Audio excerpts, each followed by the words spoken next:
রাধে শ্যাম, রাধে রাধে। রাধারানী অশেষ কৃপায় আপনারা সবাই ভালো আছেন।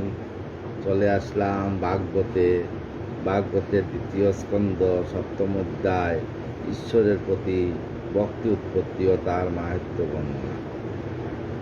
রাধে কৃষ্ণ, কৃষ্ণ কৃষ্ণ, রাধে রাধে। রাধে শ্যাম, শ্যাম শ্যাম, রাধে রাধে। জয় রাধা, জয় কৃষ্ণ, জয় বৃন্দাবন। শ্রী গোবিন্দ গোপীনাথ মদন মোহন, শ্রীকৃষ্ণ চৈতন্য প্রভু নিত্যানন্দ, শ্রী অদ্বৈত গদাধর শিবসাদী গৌরব গোবিন্দ।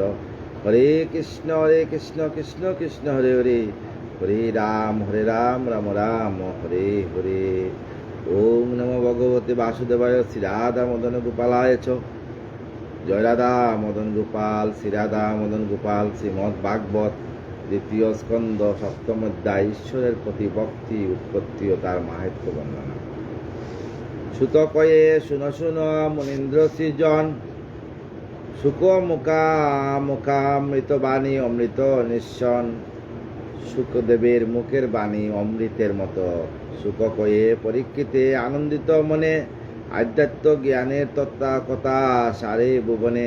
এই ভুবন পৃথিবীর মধ্যে আধ্যাত্ম জ্ঞানের যে কথা, এতক কহিয়া তবে ব্রহ্মা প্রজাপতি, কয়েন নারদে হয়ে আনন্দিত মতি। তাই নারদকে ব্রহ্মা প্রজাপতি আনন্দিত হয়ে বলছেন, শুনিলে নারদেবে বিশ্ব উৎপাদন, কিভাবে বিলয় আর কিভাবে পালন, কিভাবে এই বিশ্ব বিলয় হবে আর কিভাবে পালন হবে। ঈশ্বর মাহাত্ম্য কথা শুনো এক মনে, ভক্তি সঞ্চার হয় যাহার শ্রবণে। যাহা শ্রবণ করলে ভক্তি সঞ্চার হয়। নারদ শুনেন তবে স্থির করি মন, শ্রবণে আশ্চর্য হন আধ্যাত্ম কখন। শ্রবণ করলে মনে আনন্দ আসে এবং আধ্যাত্মিকতা জন্ম লয়। পুলকিত চিত হয়ে প্রজাপতি কয়, যাহা হতে ব্রহ্মাণ্ড সমদ্ভূত হয়, যাহা হতে বিশ্ব ব্রহ্মাণ্ড সমদ্ভূত হয়, তিনি হয় তাহার মাঝে হইয়া বিকাশ করেন। আপন রূপ বিরাট প্রকাশ, আপন রূপ প্রকাশ করেন। ঈশ্বর তাহার নাম শুনত পদন, অতীব আশ্চর্য কথা বেদের বচন, অতীব সুন্দর কথা বেদের বচন। আপন মণ্ডলে তাকি যেমন তপন, মণ্ডল বাইরে সুখে ভিতরে কিরণ।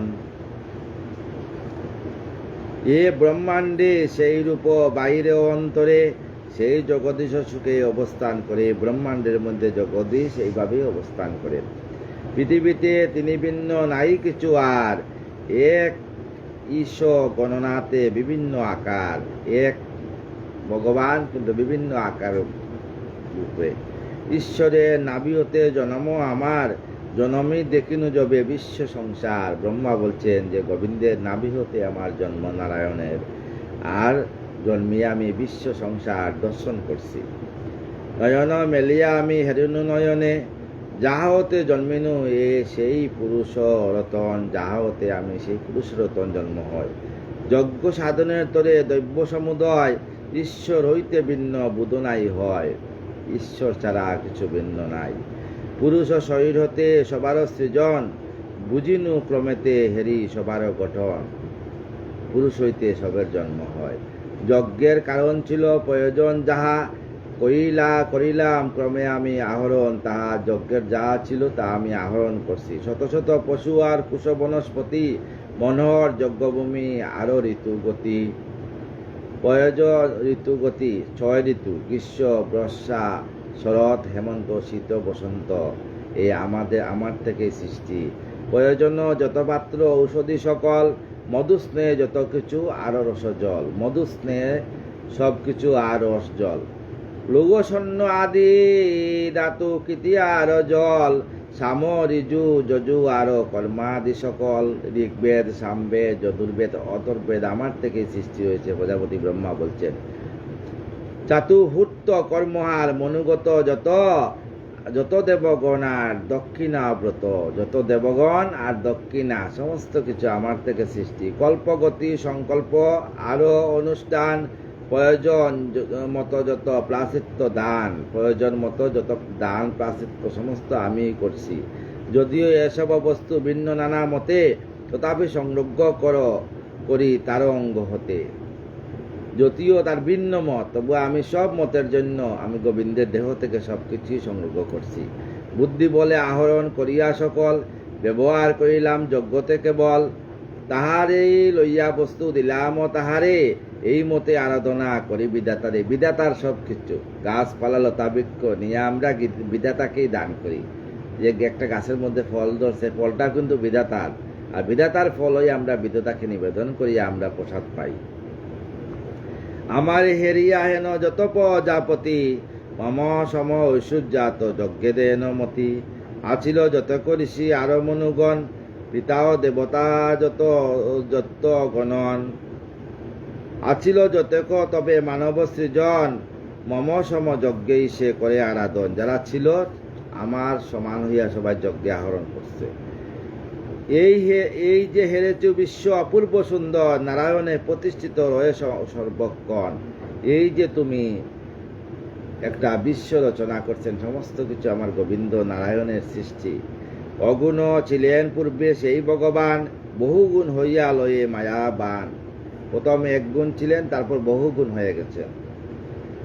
তাহারও কৃপায় বিশ্ব করিনু সৃজন, মহাদেব তার বলে করে সংহরণ। তখন মহাদেব সংরক্ষণ করছেন। আপনি বিষ্ণুরূপ করিয়া ধারণ, এ বিশ্ব নিরন্তর করেন পালন। যেমন করিলে প্রশ্ন তুমিরি শিবর, আধ্যাত্ম লক্ষণার করিনু উত্তর। এই মাত্র তুমি মনে মনে জানিবে যে সার, ভগবান রূপ মাত্র সকল সংসার। সকল সংসার আমার গোবিন্দের রূপ। কার্য কারণে বস্তু হইল সৃজন, ঈশ হতে ভিন্ন হয় জ্ঞানের বচন। কার্য কারণ সবকিছুই সৃজন হইল। কারণ আমরা মনুষ্য জাতি, আমরা দান ক্ষেত করি, দান ক্ষেত থেকে শস্য হয়, সেই শস্য দিয়ে আমরা সেবা, শস্যটাকে স্বয়ং গোবিন্দই সৃজন করছে। গোবিন্দর ইচ্ছা ছাড়া বাবা একটা গাছের পাতাও নড়ে না। শুনো শুনো হে নারদ, কহিনু তোমারে, ধ্যান করি শ্রীহরিরে ভক্তি সহকারে। তাই গোবিন্দকে ভক্তি সহকারে আমিও ধ্যান করি। সেই জন্য বাক্যমূঢ় মিথ্যা নাই হয়, মনের গতিও সদা সত্যযুক্ত হয়। সেই জন্য আমার বাক্য কিন্তু মিথ্যা হয় না, মনের গতিতে সত্যযুক্ত হয় সব। কুপতে না যায় মোর ইন্দ্রিয় সকল, শ্রীহরি ধ্যান আমি করি অবিরল। আমার মন কখনো কুপতে যায় না, সবসময় সুপথে থাকে। সেই হেতু মন্দপথে নাই মম গতি, যা কইনু সত্য তবে যেন হে সুমতি। আমি যা বলি তাই সত্য, ভ্রমে না বেব মিথ্যা আধ্যাত্মিক জ্ঞান। মোর হৃদে মিথ্যা কবু না হয় উত্থান। মোর হৃদে মধ্যে কোনো সময় মিথ্যার উত্থান হয় না। সকলেই ভাবিবে সত্য আমারও বচন, বেদময় আমি এই তপময় মন। আমি বেদ আর তপময়ের মন আমি। প্রজাপতি গণগতি সবারও পূজিত, মিথ্যা নাই হয় মম হৃদয়ে উচিত। আমার মনে কোনো সময় মিথ্যার উদয় হয় না। শুনো নারদ বলি আরো এক বচন, এই রূপে করিয়া আমি যুগাবলম্বন। তাই রূপে আমি যুগে যুগে অবলম্বন করিয়া আছি।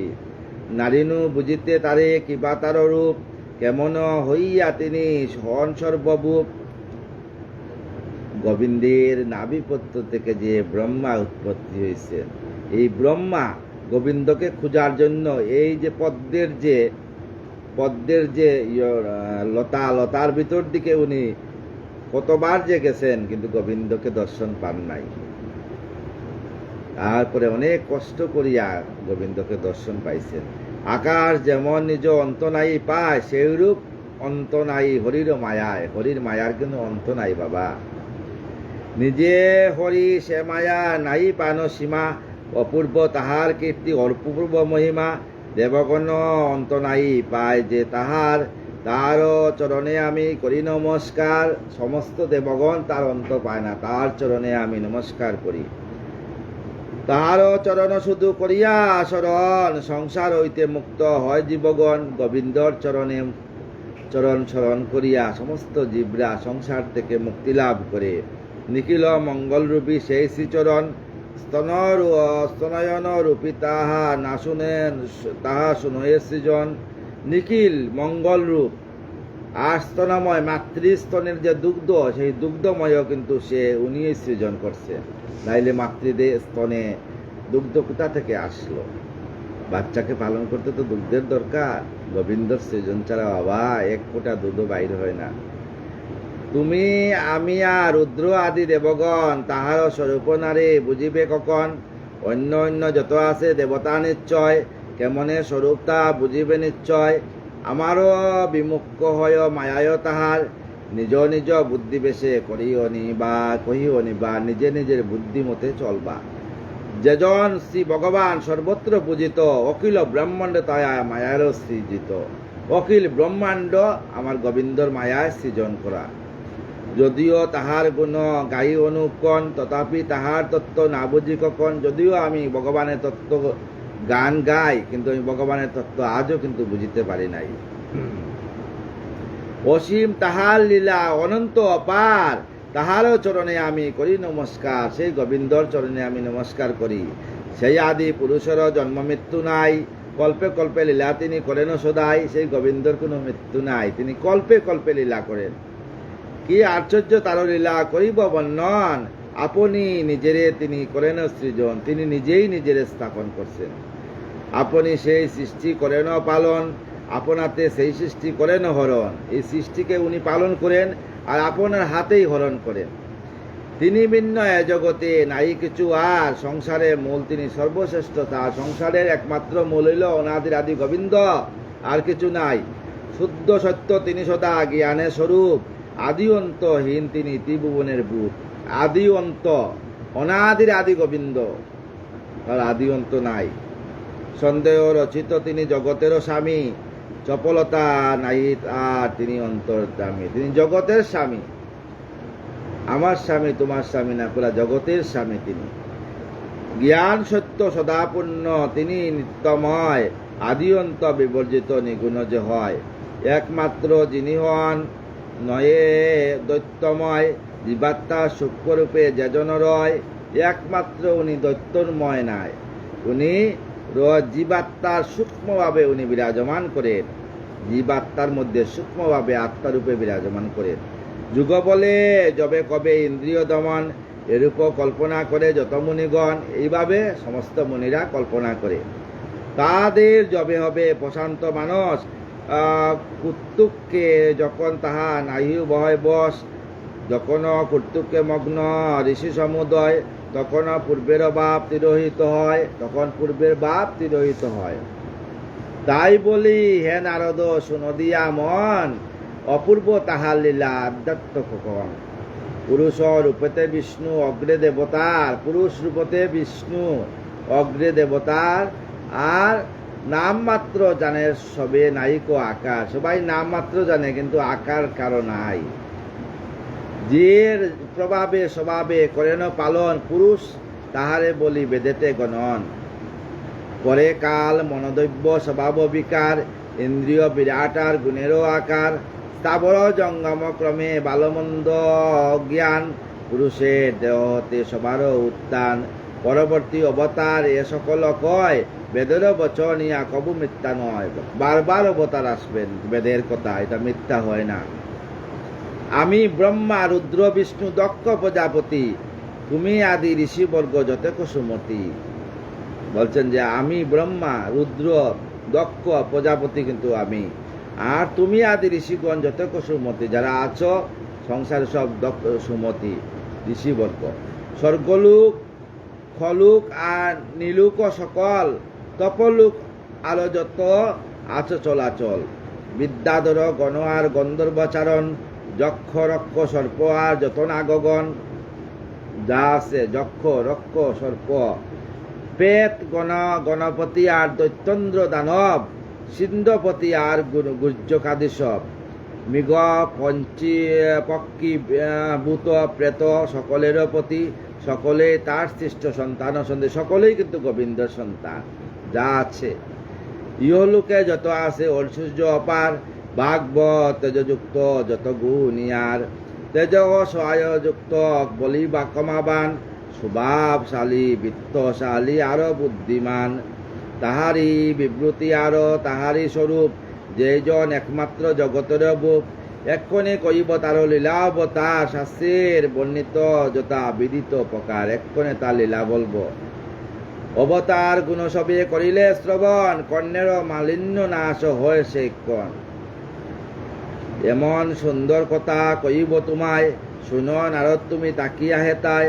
অবতার কথামৃত্য কর তুমি পান, পরিশুদ্ধ হবে দেহ জুড়াইবে প্রাণ। এই ভাগবতের কথা শুনলে দেহ শুদ্ধ হইয়া প্রাণ জুড়াইব। সুবোধ রচিল গীত ভাগবত সার, সংসারে তরিমাত্র যেতে ববপার। সংসার তরিতে আমরা গোবিন্দকে স্মরণ করতে লাগবো, তরির মধ্যে আমরা আছি। অষ্টম অধ্যায় ব্রহ্মা কর্তৃক ভগবানের লীলা অবতার বর্ণন।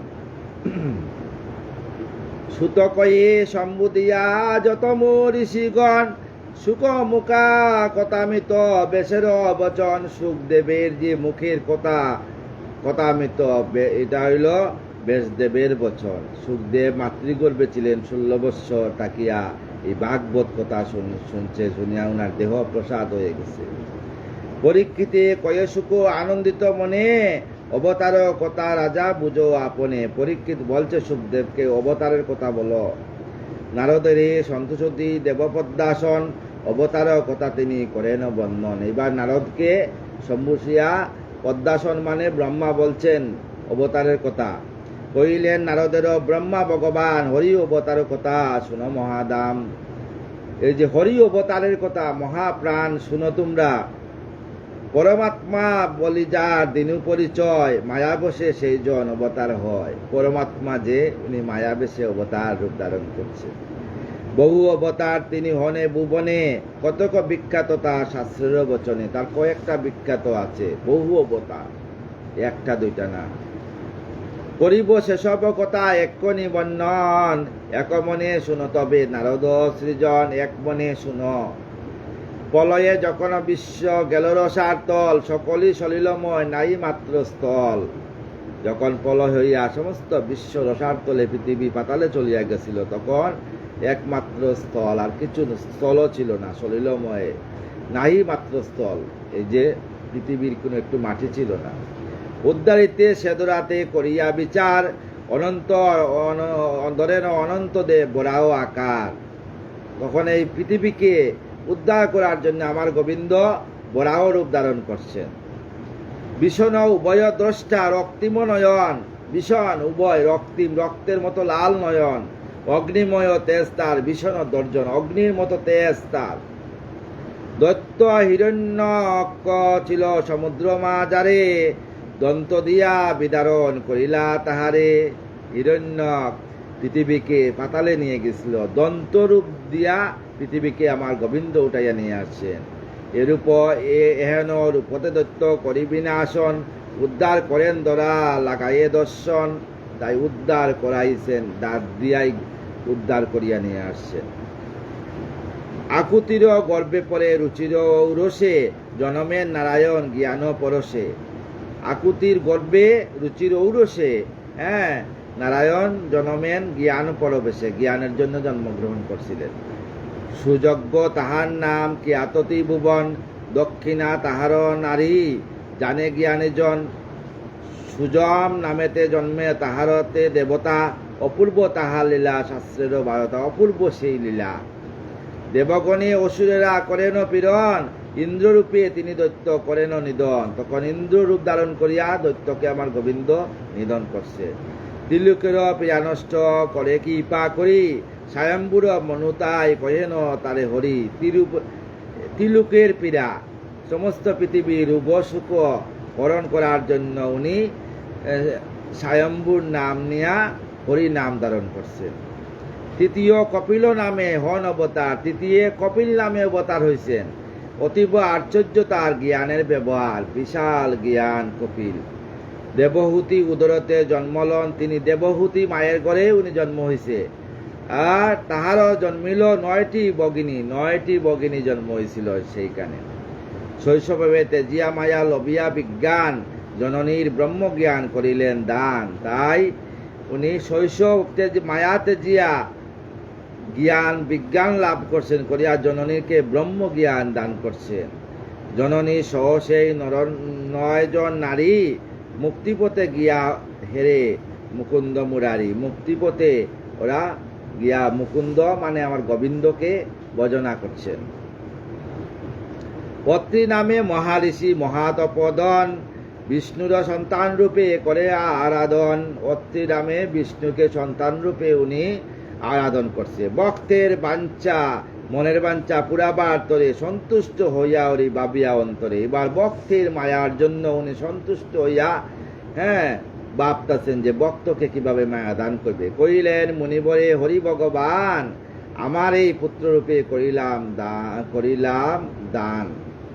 পত্রীরূপে জন্ম হরি দত্তাত্রেয় নামে, যদুও হইয় গণে লন নিজ দামে। আত্মজ্ঞান উপদেশ করি মুক্তি দান, সকলের অবহেলে করিলেন ত্রাণ। চারি অবতার এই হরির প্রকাশ, জ্ঞানীগণ শুনিবারে হয় অবিলাস। চারি অবতার জ্ঞানীগণ শোনার জন্য সবসময় অবিলাস করে। বুঝো নারদ দেবে আমার বচন, এমত তাহার হয় গুণেরও কীর্তন। এইভাবে আমার গোবিন্দর নাম সংকীর্তন হয়। সৃষ্টি অবিলাস করি তপস্যাচরণ, মূরপতি তুষ্টন শ্রী মধুসূদন। সৃষ্টির জন্য আমি তপস্যা করছিলাম, ব্রহ্মা বলছেন। তখন আমার অতি সন্তুষ্ট আমার মধুসূদন মানে আমার অনাদিরাদি গোবিন্দ।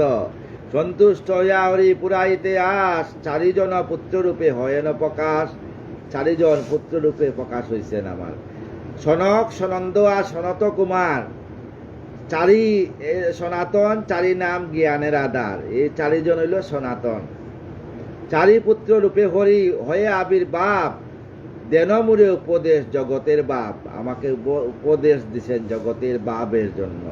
প্রলয় পূর্বে যথা আছিল ভুবন, একে একে সেই সবে করেন বর্ণন। প্রলয়ের আগে যেভাবে ছিল, একে একে আমার গোবিন্দ সেই প্রলয়কে আবার সৃজনা করছেন। গাছপালা, নদী, বৃক্ষ, সমুদ্র, পাহাড়, পর্বত, পশু পাখি সব গোবিন্দেরই সৃষ্টি। বীজরূপে জগতে সকলেই আছিল, কেমনে হইবে সৃষ্টি জ্ঞান নাই ছিল। বীজরূপে সব ছিল। জ্ঞান, হরির নাম নিলে সৃষ্টি হয় না অনেক কিছু। আমরা কার্তিক মাসে যে হরি নাম কীর্তন করি না, কারণ কি? অজ্ঞান মাসে, কার্তিক মাসে দেখবেন সব জমিতে শস্য বীজ রোপণ করা হয়, হয় না বাবারা? হয়। এই যে অনেক অনেক বীজ কিন্তু জাগে না, তখন কার্তিক মাসে নগরে নগরে হরিনাম কীর্তন করা হয়, যাতে সবাই জাগ্রত হয়। কীট পতঙ্গ লতা যারা আছে সব যাতে জাগ্রত হয়। অনেক অনেক আত্মা আছে হরিনামের জন্য এরা উদ্ধার হইতেছে না, এই কার্তিক মাসে হরিনাম শুনে তারাও কিন্তু উদ্ধার হয়। তখন আমরা কার্তিক মাসে ওনাকে আবার কি করে, ওনাকে আকাশ প্রদীপ দেয়। আকাশ প্রদীপটা কারণ কি জানো? পিতৃগণের উদ্দেশ্যে আকাশ প্রদীপ দেওয়া হয়, যাতে এই পিতৃগণ আকাশ প্রদীপ, আমার বংশতে যেমন আমার পিতা আমাকে রেখে গেছেন, তোমার বংশকে তোমাকে বংশ প্রদীপ রেখে গেছেন। ওনারও তো আশা থাকে যে আমার ঘরটা আমাকে একটু আলো করার জন্য। এই কার্তিক মাসে এর জন্য পুরুষোত্তম মাসে এই প্রদীপ দান করা হয়। সেই জ্ঞান চারিরূপে করেন বিকাশ, এমত করিয়া মায়া জগত প্রকাশ। এইভাবে জগতে প্রকাশ করছেন আমার হরি। মুনিগণ এই কথা করিয়া শ্রবণ, আত্মজ্ঞান হৃদয়তে করেন দর্শন। মুনিগণ এই জ্ঞান করিয়া নিজের হৃদয়তে আত্মার জ্ঞান লাভ করছেন। পঞ্চ অবতার ইয়া জ্ঞান সর্বজন, কুমারা অবতার নাম শাস্ত্রের বচন। দক্ষ কন্যা মূর্তি গর্বে ধর্মের ঔরসে, জন্মিলেন ভগবান কৃপা পরবশে। যুগল রূপতে তথা হন অবতার, নর নারায়ণ নাম অদ্ভুত আকার। অতীব তপস্য তিনি, তেজস্বী স্বভাব, অসামান্য রূপ তার গুণের প্রভাব। অনঙ্গে সেনাযত অস্পরা নিশ্চয়, না পারে বাঙ্গিতে বুধ মানে পরাজয়। অপরূপ রূপ তার নেহারি নয়নে, কামবানে তারা বিদ্ধ হইল আপনে। হেরিল যখন তারা সে পুরুষ হতে, উর্বশী হইতে জন্ম লবিল জগতে। বাবা, যখন এই পিতার অগ্নি মাতৃগর্ভে পড়ে, গোবিন্দের ইচ্ছা ছাড়া কিন্তু পড়ে না, পড়ে গোবিন্দ নিজের ইচ্ছাতে কিচ্ছু হয় না, তখন কাম বান মারা হয়। এই কাম বানে কামদেবতা সন্তুষ্ট হইয়া মায়ের মাতৃগর্ভে পিতৃ অগ্নি পতিত হইয়া আমাদের জন্ম হয়। আর এই জন্মর সময় যে অনেকে ভাবে যে আমার ছেলেকে আমি ডাক্তার ইঞ্জিনিয়ার বানাইবার জন্য ভালো ভালো ভিটামিন, ভালো ভালো ক্যাপসুল খাওয়াইব, বাট নেবার হবে না। এই যে মিলনের সময় মা বাবা যে বিষয়ে চিন্তা করবে, ওইভাবে ছেলে সন্তান জন্মগ্রহণ করবে। রাধে শ্যাম, রাধে রাধে। ওই সময় এই সন্তানের ব্রেন নিয়ে জন্মগ্রহণ করে। উর্বশী হইতে জন্ম লবিল জগতে, এরূপ অদ্ভুত দৃশ্য করি নিরীক্ষণ, বিস্ময় বিমুখ তারা হল সর্বজন। অতীব সুব্রতী তিনি জ্ঞান করে দান, জ্ঞান বলে সকলেরও সুস্থ হয় প্রাণ। এই জন্য পিতা তো জন্ম দিয়েই পিতা খালাস হয়ে যায়, মা রইল সমস্ত দায়িত্ব। বোমে গরিয়সী মাতা স্বর্গদপি উচ্চতর পিতা, জননে জন্মে উচ্চ স্বর্গদপি গরিয়সী। আজকে ছোট একটা কথা বলি। আমি যখন ভাগবত পাঠে যাইতাম, ইয়ং বয়স ছিল আমার, তখন আমি আর বয়স কত হবে, 18-19 বছর হবে। ভাগবত পাঠে যেতাম প্রত্যেক রোববারে, আসিয়া দেখতাম রাতে 12টা-1টা বাজে যেত পাঠে বসলে। অনেক বক্তরা হইতো, নাম কীর্তন হইতো। আসিয়া দেখতাম আমার মা বারান্দার মধ্যে হারিকেন নিয়ে বসে আছে, আমার অপেক্ষা করিয়া আসছেন। ঘরে আসতাম, আচ্ছা যখন চাদরটা রাখতাম, ধুতিগুলা কুলিয়া রাখতাম, তখন আমার মা এই কাপড় আর ধুতি নিয়ে ওনার মাথার মধ্যে যান, এভাবে যান। আমি বলতাম যে মা এইগুলা করো কেন, এগুলা পাপ তো। মা বলতো না রে, আমার বয়স হয়ে গেছে, আমার দন্ত পড়ে গেছে, আমি আর ভক্ত সেবা করতে পারি না, ভক্তের চরণ দর্শন করে উঠতে পারি না, ভাগবত আর শুনতে যাই না। তাই ভক্তের পদরেণু আমি মস্তকে নেই, যাতে আমি শেষের দিন রাধারানীর যুগল চরণ প্রাপ্ত হই। রাধে শ্যাম, রাধে রাধে। মায়ের মতো আপন কেউ নাই রে জগতে। এক বেটা গয়াতে গেছিল, গিয়া মায়ের নামে বিশাল বড় করিয়া মন্দির বানাইছে। বানাইয়া বলছে, মা গো, তোমার নামে মন্দির বানাইয়া নিছি, তুমি তো, আমি আজ থেকে তোমার গর্বর যে আমি ঋণ মুক্ত হইলাম। এই বলার সঙ্গে সঙ্গে এই মন্দির আজও কিন্তু হেলিয়া পড়িয়া গেছে, হিলানো সঙ্গে সঙ্গে পড়িয়া গেছে। মায়ের মতো আপন কেউ নাই। মা যাই হোক, ছেলে কুপুত্র হয় কিন্তু কুমাতা হয় না। সব মা ছেলের মঙ্গল চায়। মা অনেক সময় মাকে ছেলেকে বকাবকি করে, ছেলেরা রাগ করে, কিন্তু মায়ের উপর রাগ করা উচিত না। মায়ের চলন যে বৃন্দাবন, মা বাবার চরণ তোলে। মা বাবাকে সেবা করলে আর কোনো দেবতার সেবা করতে পারে। আমরা সেই দিন ভিখারি, মা বাবাকে পাই নাই, সেবা করার সুযোগও পাই নাই। যতটুকু পারছি করছি, কিন্তু পাই নাই। আর মানুষের মা বাবা 90-95 বছর হয়ে যায়, আমাদের খুব তাড়াতাড়ি চলে গেছে। বলি আর কি, সংসার অসার, সংসারে কিছুই নাই। এখনো মাকে মনে মনে ভাবি যে আমার মা এটাই ভালোবাসতো, আমার মা এটা ভালোবাসতো, কিন্তু মা তো আর নেই। রেখে গেছে এই কায়া, আর এই কায়া থেকে আরেক কায়া সৃষ্টি হবে বাবা। আমাদের মানব জনম একটা নাটকের রঙ্গমঞ্চ। নাটকে দেখবেন আসিয়া হা হা হু করিয়া সব নাচিয়া চলিয়া যায়। আমরাও একদিন শৈশবে ছিলাম, স্কুলে গিয়েছি, যৌবনে হয়েছে, কত যৌবনে লীলা খেলা, কত কিছু করছি। কলেজে পড়ছি, মেডিকেল কলেজে পড়ছি, অনেক কিছু করছি, বিবাহ করছি, সন্তান আদি হয়েছে, সন্তান আদির বিয়ে টিয়ে হইয়া গেছে। এখন আমাদেরও যাবার পালা। এই যে আমরা আস্তে আস্তে আমরা নামতেছি নাটকের মঞ্চ থেকে। এই মনুষ্য জন্ম এটা নাটক, এটার জন্য দুঃখ করিয়া লাভ নাই। কিন্তু একটা মায়ের যদি কোনো ছেলে মারা যায়, মা মৃত্যুর আগ মুহূর্ত ওই ছেলের জন্য মায়ের চোখের জল জড়জড়িয়া পড়ে। কিন্তু কোনো ছেলে যদি মারা যায় তার বউয়ে 3 দিনের বেশি কান্নাকাটি করবে না। ছেলে শ্মশান পর্যন্ত শেষ, তারপরে আর লজ্জায় কান্নাকাটি করে না। শ্রাদ্ধ শান্তি হইলে ভুলিয়া যায়, স্ত্রী পুত্র সবাই ভুলিয়া যায়, কিন্তু তো তার মা জীবিত থাকে। মা শেষের দিন পর্যন্ত দেখবেন দাঁড় দিয়ে জল পড়তেই তাকে সন্তানের জন্য। তাই মায়ের মতো আপন কেউ নাই। অতীব সুব্রতী তিনি জ্ঞান করেন দান, জ্ঞান ভরে সকলেরও সুস্থ হয় প্রাণ। আশ্চর্য গুণের কথা শুনো তপদন, কামরে রহে সে রুদ্র ক্রুদতে দহন। কিন্তু এই ক্রুদে কেউ না পারে দহিতে, ক্রুদ দগ্ধ করে সবে এই পৃথিবীতে। ক্রুদ নাই হৃদে তার কি করিবে কাম, সব রিপু সেই বলে লবয়ে বিরাম। সবচেয়ে আমাদের খারাপ রিপু হইল আমাদের রাগ, ক্রোধ। ক্রোধকে আমরা যত সংযম করতে রাখবো অতই ভালো। রিপু বশ মহাযুগ করিয়া প্রকাশ, বৈকুণ্ঠে করেন গতি শাস্ত্রেরও আবাস। কাম ক্রোধ মদ লোভ মোহ মাশ্চর্য, ঈশ্বরের উপরে যে সংযত করতে পারবে, শেষের দিনে বৃন্দাবনী রাধারানীর যুগল চরণ প্রাপ্ত হবে।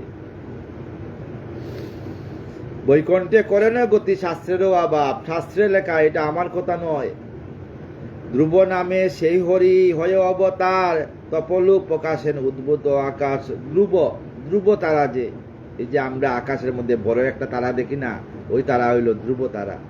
উনি হরিকে এইভাবে ভোজন করছেন আকাশেতে, উনি ধ্রুব তারা রূপে ধ্রুব লোকে গিয়া বাস হয়ে গেছে। উনিও তো মনুষ্য রূপে ছিলেন। তাইলে আমরা মনুষ্য রূপে করিয়া যদি আমরা থাকি, তাইলে আমাদের মনুষ্য রূপেও আমাদের কিন্তু আমরা কিন্তু গোলকধাম প্রাপ্ত হইব। আজকে যদি দেখেন, যখন সন্তান গর্ভে আসে তখন নিজের স্ত্রীকে ভালো ভালো গোবিন্দের কথা, ভাগবত কথা শোনাইতে হয়। কারণ যার ভিতরে যে সন্তান থাকে ও কিন্তু ভাগবত শুনে,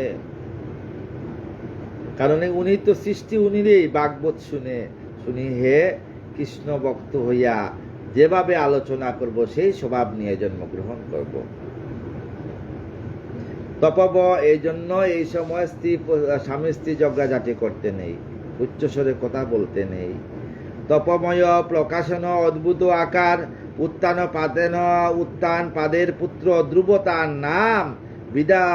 বিমাতার বাক্য বানে তেজে রাজ্য দাম। বিমাতার জন্য রাজ্য দাম ত্যাগ করছেন। স্বয়ং রামচন্দ্র কি করছিলেন? রামচন্দ্র কার আদেশে গিয়েছিলেন? কৈকেয়ী মাতার আদেশে। কৈকেয়ী মাতা উনার দাসী মন্থরার পরামর্শে উনি এক সময়, দশরথ অসুস্থ ছিলেন, কৈকেয়ী খুব সেবা যত্ন করছিলেন। তো দশরথ বলছিলেন সুস্থ হওয়ার পরে তুমি বর চাই আনো। বলছে আমার যখন সময় হইব তখন নেব। যখন রাম সিংহাসনে বসবেন ওই সময় দাসী মন্থরার পরামর্শে গিয়ে কৈকেয়ী গিয়া রামে উনার ভরতের সিংহাসন দাবি চাইলেন। সঙ্গে সঙ্গে পিতার আজ্ঞা রাম পালন করলেন, করিয়া বনবাসের যে 14 বছর বনবাস চলে গেলেন। কিন্তু ভরত সিংহাসনে বসে নাই, উনি গিয়া ভাতৃপ্রেম, দেখো এত বড় ভাতৃপ্রেম, রামের পাদুকা সিংহাসনে বসিয়ে ভরত রাজ্য শাসন করছেন। পরবর্তী সময় কৈকেয়ী মাতা যখন বুঝলেন, রামকে বলছিলেন, বাবা আমার খুব ইচ্ছা রে তোকে আমি গর্ভে ধারণ করতাম, আমি তোকে গর্ভ ধারণ করতে পারি নাই, এই জন্য গর্ভের জ্বালা বুঝি নাই রে, আমি গর্ভে ধারণ করব। তখন রামে বলছিলেন আমি দাপরে জন্মগ্রহণ করব। দাপরে দৈবকী হইলেন কৈকেয়ী। ওই যে কংসের কারাগারে সন্তান জন্ম দিচ্ছেন কত কষ্ট করিয়া, যে এই যে আমরা যা পাপ করব না, এই জন্মে যদি আমাদের শেষ না হয় আবার আমাদেরকে আসতে হবে এই পাপের জন্য। এই পাপ পূরণ করার জন্য আমাদের আবার আসতে হবে, বারবার আসতে হবে। বিমাতার বাক্য বাণী তেজ রাজ্য দাম, বনে গিয়া করে ধ্রুব তপস্যা অদ্ভুত, তাতে সন্তুষ্ট হন হরিয়া আবির্ভূত। বিমাতার বাক্য বনে গেছেন ধ্রুব অবতার, গিয়ে তপস্যা করিয়া আমার গোবিন্দকে আবির্ভূত করছেন। সন্তুষ্ট হইয়া তারে তুষিবারে প্রাণ, ধ্রুবলোকে বালকেরও করেন প্রদান। তখন আমার গোবিন্দ ধ্রুবলোকে তাকে পাঠিয়ে দিয়েছেন। পুণ্যলোকে ধ্রুবলোক অতি মনোহর, সপ্তর্ষি বিগুমনে প্রশংসা বিস্তর। অষ্টম হয়েন হরি পৃথু অবতার, অষ্টম অবতার হইল পৃথু অবতার। প্রীতি উদ্ধারিতে বেণুমানে পুত্রেরও আকার। একদা অজ্ঞানে প্রীতি হইল মণ্ডিত, এই দোরাদামে হয়ে যাচ্ছে তা শাসিত। দোরাদামে দেখেন যাচ্ছে তা শাসন চলছে। সদা মন্দপতে রত সেই মহারাজা, দ্বিজগণ অভিশাপে পায় মহাসাজা। কোন সময় ব্রাহ্মণকে অবহেলা করতে নাই। আজকাল ব্রাহ্মণ থেকে বুঝে না, তো গুরুকে কেউ বুঝে না। কারণ গুরুদেবকে ব্রাহ্মণকে কেউ বুঝে না। ওই যে বাড়িতে যখন মেয়ের বিয়া লাগবে তখন ব্রাহ্মণকে বুঝবে। দুর্গা পূজা, কালী পূজা, সরস্বতী পূজা, মনসা পূজা, বিশ্বকর্মা পূজা, লক্ষ্মী, শনি লক্ষ্মী ষষ্ঠী হইলে ব্রাহ্মণের ডাক পড়ে, নাইলে ব্রাহ্মণকে কেউ বুঝে না। আগে স্কুলে যখন আমরা যাইতাম, পড়াশোনা করতাম স্কুলে আমরা, তখন আমাদের কত শাসন করা হইতো। আমাদের মা আবার কোনোদিন আমাদের শিক্ষককে কিন্তু কোনোদিন বলেন নাই। বলতেন যে ছেলে দিয়েছি আপনার কাছে। আমরা শিক্ষককে দেখলে যেখানেই দেখতাম স্যার নমস্কার বলতাম। আজকালকে কোনো ছেলে শিক্ষককে বলে একমপি অক্ষরম জমগুরু শিষ্যম প্রবুদ্ধয়তে পৃথিব্যাম নাস্তি যশত্তা স্বরেণ্যবয়েত। নিজের শিক্ষককে সম্মান দেয় না, আর ব্রাহ্মণ আর গুরুদেবকে কিভাবে সম্মান দিবে?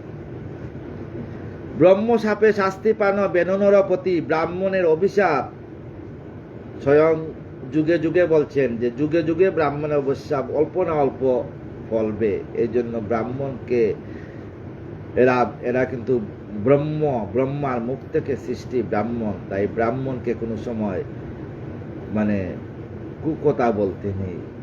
বাক্য ব্রজ হয় তার অশেষ দুর্গতি, এই রূপে দুর্দশা হেরি যত ঋষিগণ, হরিপদে সবে মিলি করেন প্রার্থন। তখন এই রাজা ব্রাহ্মণকে যখন বিভিন্নভাবে আঘাত করলেন, তখন তারা হরির সঙ্গে প্রার্থনা করলেন। রাবণ রাজা, উনিও ব্রাহ্মণ ছিলেন। রাবণ রাজা কি করছিল? 60,000 মনি ঋষির কাছে কর চাইছিল ব্রাহ্মণের কাছে। 60,000 মনি ঋষিরা বললেন যে আমরা তো ব্রাহ্মণ ভিখারি, আমরা তপস্যা করি, আমরা আপনাকে কি করে কর দিব? বললেন যে এক ফুটা করে রক্ত দিয়ে দাও। তো 60,000 মনি ঋষির রক্ত একটা বান্ডের মধ্যে রাখা হয়েছিল বাবা। আর ওইটা আনিয়া রাবণে আনিয়া ঘরের মধ্যে লাল কাপড় দিয়ে বান্ধিয়া ঝুলাইয়া রাখছিলেন। তখন রাবণের স্ত্রী মন্দোদরী বলছেন এটা কি গো? বলে এটার মধ্যে বিষ আছে, যে খাবে সেই মারা যাবে। রাবণ অনেক বছর পাতালে চলে গেছিলেন। তখন বিভীষণকে দিয়া, কারণ স্বামী না থাকলে স্ত্রীকে তো অনেকে বদনাম করবে, তখন বিভীষণকে দিয়া সবাই মানে অনেক কিছু মন্দোদরী সম্বন্ধে অনেক কিছু মানে প্রেম প্রীতি ভালোবাসা অনেক কিছু শোনানো শুরু করলো। মন্দোদরীর মনের দুঃখে কি করছিলেন, একদিন এই রক্তের বাণ্ড বিষ বলিয়া খেয়ে ফেলছেন। তখন 10 দণ্ড হইতে না হইতে মন্দোদরীর গর্ভে থেকে এক ডিম্ব প্রসব হয়। ওই ডিম্ব মন্দোদরী সমুদ্রের মধ্যে ফেলে দিয়েছিলেন। এটা বাঁচতে বাঁচতে আসিয়া পড়ছে নেপালে, জনক রাজার ইয়েতে। নেপাল হইল জনক রাজার রাজ্য। জনক রাজার রাজ্যে অনেক বছর বৃষ্টি হয় নাই, প্রজারা শস্যের জন্য খুব কান্নাকাটি করতেছে। তখন আকাশবাণী হইল যে জনক রাজা আর ঋষিরা, বশিষ্ঠ ঋষি, বিশ্বামিত্র ঋষি সবাই বলেন জনক রাজা আপনি নিজে হাল ধরেন। তখন জনক রাজা যখন হাল ধরছেন, লাঙ্গলের ইস যখন লাগছে, লাগার সঙ্গে সঙ্গে ডিম ফাটিয়া সীতাকে কুলে নিছেন। এই জন্য নাম হইল সীতা। আর জনকের মেয়ে এই জন্য নাম জানকী। ব্রহ্ম সাপ, হ্যাঁ সব সময় এটা মিলবে, সত্যতা দাপর। এটা কোনো সময় সাপ কেউ যদি দুঃখিত হইয়া সাপে না খণ্ডাইতে পারে বিধাতার পাপে, কৃষ্ণ রুষ্ট হইলে গুরু দরিবারে পারে, গুরু রুষ্ট হইলে কৃষ্ণ দরিবারে নারে।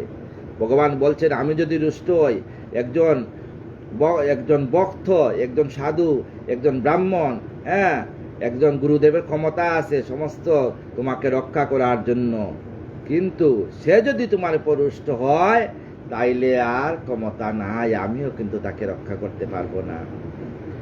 যাহাতে বেণুর সহজে সুমতি, না হয় তাহার যাতে নরকের গতি। বেনেরও তোরাতে তবে দয়াময় হরি, হন তবে অবতার পুত্ররূপ ধরি। বেনের তোরাতে আমার দয়াময় পুত্ররূপ ধরি। পিতু তারও নাম হইল অপূর্ব আকার, বেনেরও তারিল আসি দিয়া জ্ঞানবার। বেনেরে উদ্ধার করি শাসিত ধরণী, বেনের উদ্ধার করিয়া ধরণী শাসিতে ধরণী, দুহেন ঔষধি যত পিতৃ নিপমণি। অদ্ভুত কীর্তন তাহা অদ্ভুত বর্ণন, বুঝ নারদেবে আমারও বচন। তাই বলছেন ব্রহ্মা যে নারদ বুঝো আমার এই বচন। নবমে হয়েন তিনি ঋষভ অবতার, নাবির ঔরসে জন্ম অপূর্ব আকার। সুদেবীর উদরতে জন্ম হয় তার, পরমংশের পদ করেন বিচার। জরেরও সমান তাই ভাবিত স্বজন, সদাই সমাধি পরে রত তার মন। সদা শান্তিময় তিনি সর্বসঙ্গপানাশ, ব্রহ্মময় জগতেই করেন প্রকাশ। তখন তিনি ব্রহ্মময় জগৎকে প্রকাশ করছেন। মহাহংস পথ তার কয়ে জ্ঞানী জন, বুঝহ নারদ মুনি স্থির করি মন। তাই স্থির করিয়া ভাগবতে বসলে মনকে ভাগবত বানিয়ে বসতে হয়। দশমে দরেন হরি হয় গ্রীব নাম, অতি অপরূপ রূপ গুণ দাম। যবে যজ্ঞ করিলাম আমি আরম্ভন, যজ্ঞের পূরণ লাগি হয়ে এমন। যজ্ঞভূমি হতে তার হন আবির্ভাব, যজ্ঞের পুরুষ রূপে ধরিলেন অভাব। সুবর্ণ বরণ তার অসবুল শির, শ্বাসেতে নিখিল বেদ ছন্দাংশী শরীর। বৈবস্বত মনুবর যুগ অবসানে, মনুষ্য অবতার রূপে হেরে ভগবানে। তখন মনুষ্য বারবার মনুষ্য অবতার রূপে আসা শুরু করলেন। গীতাতে আছে না, যদা যদাহি ধর্মস্য গ্লানির্ভবতি ভারত, অভ্যুত্থানং মাধর্মস্য তদাত্মানং সৃজাম্যহম, পরিত্রাণায় সাধুনাং বিনাশায় তদ্দিষ্কৃতম, ধর্ম সংস্থাপনার্থায় সম্ভবানে যুগে যুগে।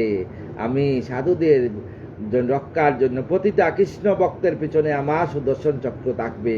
আমার ভক্তকে কেউ উদ্ধার ভক্তকে কেউ উদ্ধার যে আমি করব, কেউ ক্ষতি করতে পারবে না। এর জন্য যারা হরিনাম করেন তাদের পিছনে আমার গোবিন্দ বলছেন আমি ভক্তের পিছনে ভক্ত হয়ে, আর আমি যখন ভাগবত হয় আমি ভক্ত হয়ে কিন্তু ভক্তের কণ্ঠে আমি ভাগবত শুনি। আমার 16,008 রমণীকে নিয়ে আমি কিন্তু ভাগবত শুনি। এই বেশ আসন, বিশাল বড় আসন, এই বেশ আসনে বসা একটা পূর্বকালের পুণ্যের ফলে বসা। আজকে যে আমি ব্রাহ্মণ জনিতে জন্মগ্রহণ করছি, আমি পূর্বজনে কোনো পুণ্য করছিলাম, এই জন্য ব্রাহ্মণ জনিতে জন্মগ্রহণ করিয়া যদি ব্রহ্মত্ব না পালন করতে পারি তাইলে হয় না। তাই ব্রাহ্মণ জনিতে জন্ম হইলে ব্রহ্মত্ব পালন করতে হবে। আজকাল বাবা কি বলবো, আজকাল আমাদের ব্রাহ্মণের ব্রহ্মত্ব আমরা নিজেরাই নষ্ট করে ফেলছি। মদ বাং গাঁজা টাজা আমাদের ছেলেমেয়েরা, অনেক ছেলেমেয়েরা আজকালকে এইগুলার মধ্যে পড়িয়া গেছে। কারণ কি আমরা ছেলেমেয়েরা সেভাবে দিতে পারি নাই, পারি আমরা সেভাবে তো পারি না, কথা বলতে পারি না, রাগ করে। কিন্তু যদি কৃষ্ণ ভক্ত নাম নেওয়া যায়, ছেলেকে ছোটবেলায় কৃষ্ণ ভক্ত নাম নেওয়া যায়, সে কিন্তু সদাই কৃষ্ণ ভক্ত থাকে, না থাকলে হয় না। এই জন্য কৃষ্ণ ভক্ত হইতে হয়। সুব্যবহার পতির পুণ্যে সতীর পুণ্য নইলে করস বারে। পতি যখন যদি পুণ্য করে তাইলে সতীরও পুণ্য হয়। দুরকায় একাদশী কবিতাটা এখনো মনে আছে। আর একটা কবিতা পড়ি, ভগবান তুমি যুগে যুগে দুধ পাঠাইছ বারে বারে, দয়ায়িনী সংসারে। তারা বলে গেল সবে ভালোবাসো, বল ভুলে গেছি। অন্তর হতে বিদ্বেষ বিষ্ণাস বরণীয় তারা, স্মরণীয় তারা, তবুও বাহির দ্বারে আদি দুর্দিনে ফিরে তাদের ব্যর্থ নমস্কার। ভগবান যুগে যুগে আবির্ভূত হন আমাদের জন্যই। আমরা যদি ভগবানকে না মানি তাইলে আর আমরাই কি করব বলেন তো? এই জন্য ভগবানকে নাম করার জন্য ছোট থেকে ছেলে মেয়েকে ধরতে লাগবে, কর দরিয়া শিক্ষা করাইতে হবে, শাসনে রাখতে হবে। আর বেশি শাসনে রাখাটা মানে মানে কৃষ্ণ বাবাময় ভাবে পড়াশোনা সব কিছু। ওকে শ্রদ্ধা ভক্তি, শ্রদ্ধা না হইলে ভক্তি আসবে না, ভক্তি না আসলে জ্ঞান আসবে না। ওকে শ্রদ্ধা ভক্তির মধ্যে দিয়ে জ্ঞান শিক্ষা দিতে হবে। একাদশে হন হরি মৎস্য অবতার, প্রলয়ে বাসেন জলে লয়ে নৌকা বার। একাদশে আমার গোবিন্দ মৎস্য অবতার ধারণ করছেন। জৈল যতক জীব তাহাতে আশ্রয়, আমারও প্রণীত চারি বেদ তাই রয়। তখন এই চারি বেদ কিন্তু মৎস্য অবতার রূপে ছিল। হেরিয়া নয়নে সেই বিষণ প্রলয়, মুখতে বেদবাণী বষ্টমূর হয়। সে বিষ জলদি পরে হরি ভগবান, সেই বেদ লয়ে তিনি হন বাসমান। তখন আমার গোবিন্দ সেই বেদ নিয়ে বাসমান হয়েছেন। দ্বাদশে হয়েন হরি কুর্ম অবতার, পৃষ্ঠেতে মন্দর দরি কুর্মেরও আকার। আমরা যে পৃথিবীতে আছি, পৃথিবী কার পৃষ্ঠের মধ্যে আছে জানেন? কুর্ম অবতার, কচ্ছপ অবতারের মধ্যে আমার গোবিন্দ পৃথিবীকে ধারণ করিয়া আছেন, যার উপরে আমরা বসবাস করছি। অমৃতে লাগি জাতি মাতি, সুরাসুরগণ মন্দরে আনিয়া করে সমুদ্র মন্থন। যখন সমুদ্র মন্থন আনছিল তখন অমৃতের জন্য অটল অচল সেই মন্দর পর্বত তো দাবি যাচ্ছে। তখন তিলুকের শ্রেষ্ঠগিরি অতীব মহৎ, পৃথিবীর মধ্যে শ্রেষ্ঠগিরি মন্দর পর্বত, রজ্জরূপে নাগপতি তাহাতে বন্দন আকর্ষণ করে যত সুরাসুরগণ। মন্দর পর্বতে আজও যাবেন, আপনারা গেলে দেখবেন 3-4টা দাগ আছে, আজও আছে। সত্যি আমাদের এই দেহ সনাতন, ধর্ম সনাতন, আমাদের আত্মা সনাতন, সব সত্যি। আজও মন্দর পর্বতে গেলে দেখবেন সেই চিহ্ন আছে। আজকে তো নেটের দিন, সবাই নেটের মধ্যেও দেখতে পারবেন, চিহ্ন আছে কিন্তু। তাইলে আকর্ষণ করে যত সুরাসুরগণ, তখন নাগপতিকে বান্ধিয়া ও যে দধি মন্থন করে, মন্থন শুরু হইল। মন্থনের বারে হয়ে মেদিনী কাতর, বিষ্ণুর সমীপে যান করি জুরকর। মেদিনী কাতর হইয়া আমার গোবিন্দ সঙ্গে গেছে, গোবিন্দ আমি তো পারছি না। মেদিনী কষ্ট শুনি তিলুকের পতি, গুচাতে তাহার দুঃখ যান শীঘ্র গতি। মেদিনী মানে পৃথিবীর দুঃখ সইতে না পারি আমার গোবিন্দ কি করলেন? সমুদ্রের নিম্নে গিয়া মন্দরের তলে কুর্মরূপে বিরাজেন আপন কৌশলে। সমুদ্রের নিচে গিয়া মন্দর পর্বতে কুর্মরূপে মানে কচ্ছপ রূপে বিরাজ করিয়া পিঠের মধ্যে আমার গোবিন্দ সেই মন্দর পর্বত ধারণা করছেন। অমৃত লাগিয়া যত ঘুরিল মন্দর, পৃষ্ঠের উপরে রহে নহেন কাতর। আমার গোবিন্দ কাতর হন না। কুর্মরূপে পর্বতের দরে পরবেশ, পৃষ্ঠেতে ঘর্ষণে তার হয় তন্দ্রাবেশ। পৃষ্ঠেতে ঘর্ষণে আমার গোবিন্দ নিদ্রার ছিল। মেদিনী দুঃখ হরি করিয়া বিনাশ, অচল ধরেন পৃষ্ঠ করিয়া বিকাশ। অপূর্ব শ্রী হরিলীলা করিহে বর্ণন, শুনন আর তুমি স্থির করি মন। স্থির করি শুনেন। সুরাসুর মহাবলে করিল মন্তর, কল্পাম্বিত জলনিধি হয়েন তখন। অস্থির জল অতি উল্লসিত, উদ্বেলিত অমৃত কমেতে তথা হয় প্রকাশিত। ক্রমে ক্রমে অমৃত আসিয়া প্রকাশিত হইল। কুর্মরূপে ভগবান রহেন অন্তরে, অপূর্ব ভাবের কথা বুঝ বুদ্ধি করে। কুর্মরূপে কিন্তু ভগবান আজও সেইখানে চলিয়া আসেন। তেদশ হরি নরসিংহ রূপ, তেদশে চিরিছে নরসিংহ রূপ। হিরণ্যকশিপা বধ দৈত্যবূপ রূপ। হিরণ্যকশিকে বধ করিয়া প্রহ্লাদকে উদ্ধার করছেন। আগামী আস্তে আস্তে প্রহ্লাদের কথা শুনবেন, শুনতে পারবেন সবাই। অতীব দুর্বৃত্ত রাজা দেবতারও হরি, তপ বলে অহংকারে নাহি জানে হরি। যখন হিরণ্যকে যখন আমার গোবিন্দ যখন কুর্মরূপ ধারণ করিয়া পৃথিবীকে উদ্ধার করতে হিরণ্যকে যখন উনি বিনাশ করলেন, তখন হিরণ্যকের বা হিরণ্যকৌশিক উনি দিয়ানেতে চলিয়া গেলেন। তখন তার স্ত্রী মানে প্রহ্লাদের জননী ছিলেন মাতৃগর্ভে। তখন ইন্দ্র আসিয়া প্রহ্লাদকে মারার জন্য, মানে দৈত্যর স্ত্রী, উনার গর্ভে থেকে সন্তান যদি খারাপ সন্তান হয় তাইলে আরো মানে দৈত্য হয়ে যাবে, এই জন্য ইন্দ্র ভাবিয়া প্রহ্লাদের মাকে নিয়ে যেতে লাগছিল। তখনই রাস্তার মধ্যে আমার নারদের সঙ্গে দেখা হইল। নারদের সঙ্গে সঙ্গে ইন্দ্রকে তাকিয়া মানে জুড়ো বলে প্রহ্লাদের মাকে নিয়ে গেলেন। তখন প্রহ্লাদের মা আমার নারদের কাছে যে তুমি মহারিষি দেবঋষি গোবিন্দের তুমি থেকে সৃষ্ট, তুমি আমাকে আদেশ দাও, আমার স্বামী যতদিন পর্যন্ত আমার গৃহে না ফিরিয়া আসেন ততদিন পর্যন্ত আমি যাতে সন্তান প্রসব না করি। নারদ বললেন তথাস্তু। তখন নারদের আশ্রমে তাকিয়া প্রহ্লাদের মা এই প্রহ্লাদ মাতৃগর্ভে এই নারদের মুখ থেকে এই ভাগবত কথা শুনছেন। শুনিয়া প্রহ্লাদেই কৃষ্ণময় দেহ নিয়ে জন্মগ্রহণ করছেন। দেখেন কত বড় কথা, যে ভাগবত বিশাল বড় তত্ত্ব। বুকুটি সতত শুভে অহংকার অতি জমের সমান দেহ বেদহীন মতি, মানে হিরণ্যকশিপের। নরসিংহ হন হরি প্রহ্লাদে ভূমিতে, নরসিংহ রূপে প্রহ্লাদকে বুসিতে, প্রহ্লাদকে উদ্ধার করতে ভীষণ আকার হেরি সবে কাঁপে চিতে।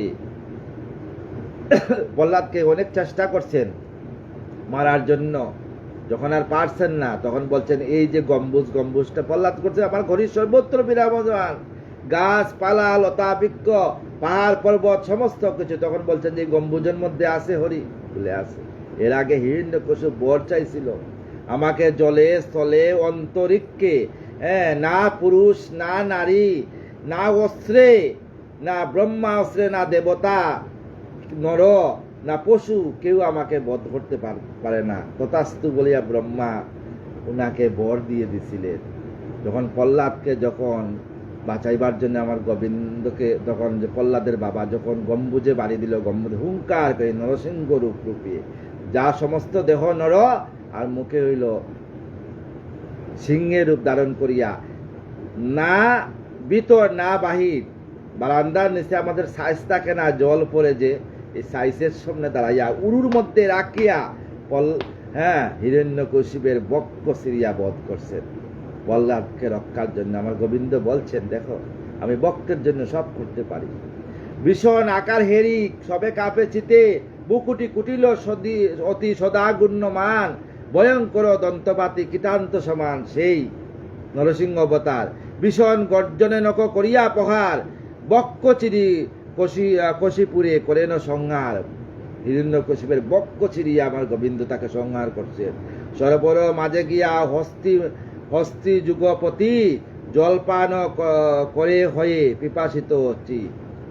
সরোবরের মধ্যে একবার হস্তি রূপ দিয়া জলপান করছে, আক্রান্ত হইল সেই কুমির গরাসে, অতীব ভীষণ রূপ কাঁপে সব ত্রাসে। বিপদে পড়িয়া হস্তি ডাকে নারায়ণ, শুনিয়া হস্তির দুঃখ বিপদ ভঞ্জন। আমার গোবিন্দ হস্তির দুঃখ শুনিয়া তোরা করি যথা যান তথা যথা সরোবর, শঙ্খ চক্র গদা পদ্ম লয়ে গদাধর। গরুর আসন তার বনমালা গড়ে, গরুর আসন কুম্ভীর বদেন তিনি শ্রীয় চক্র তোলে। কুম্ভীরে করিয়া বদ হস্তি শুভ ধরি, উদ্ধার করিলা তাই দয়াময় হরি। পঞ্চদশে হন হরি রূপেতে বামন, বুঝি পারে দানশক্তি বলিব কেমন। আগে আমরা শালগ্রাম ছিলা আমাদের বাড়িতে যেমন কয়েক হাজার বৎসরের আছে, আমরা বলতে পারি না, আমাদের ঠাকুর দাদাও বলতে পারে না।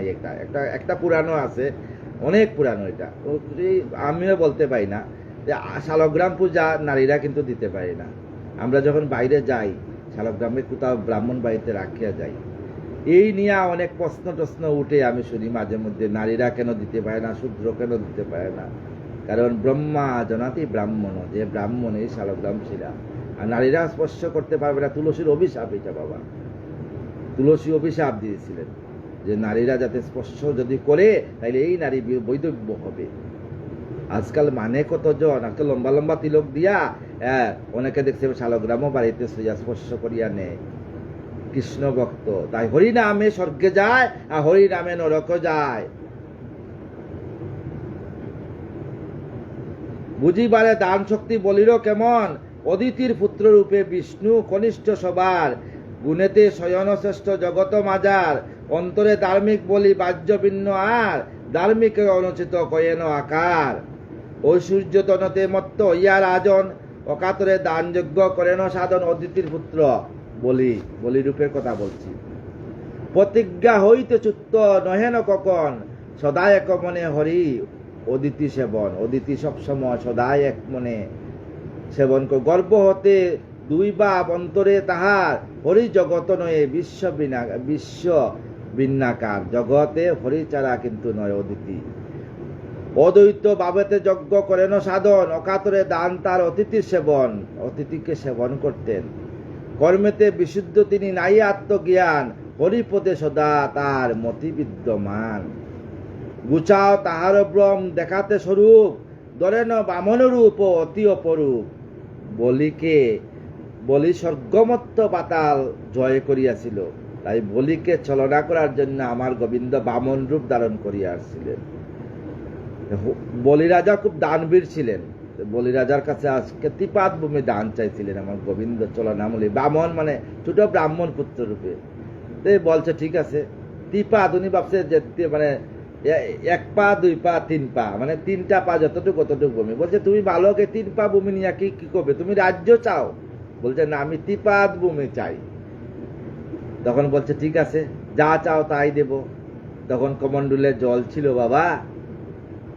হ্যাঁ, কমণ্ডুলের জলের মধ্যে ওই মানে বলি রাজার গুরুদেব ছিলেন দৈত্য গুরু শুক্রাচার্য, যাহার থেকে আজ যবনের সৃষ্টি হয়েছে। হ্যাঁ, এই যে এটা বলতেছি। তো ওই দৈত্য গুরু শুক্রাচার্য ভক্তে রক্ষার জন্য একজন গুরুদেব তাই করতে পারে। দৈত্য গুরু শুক্রাচার্য বসিয়া রয়েছে, তখন জল পড়ে না, কমণ্ডল দিয়ে জল পড়ে না। আমার গোবিন্দ কি করলে, চতুর গোবিন্দ বলছেন কাশি বেতাতে কুচা দে।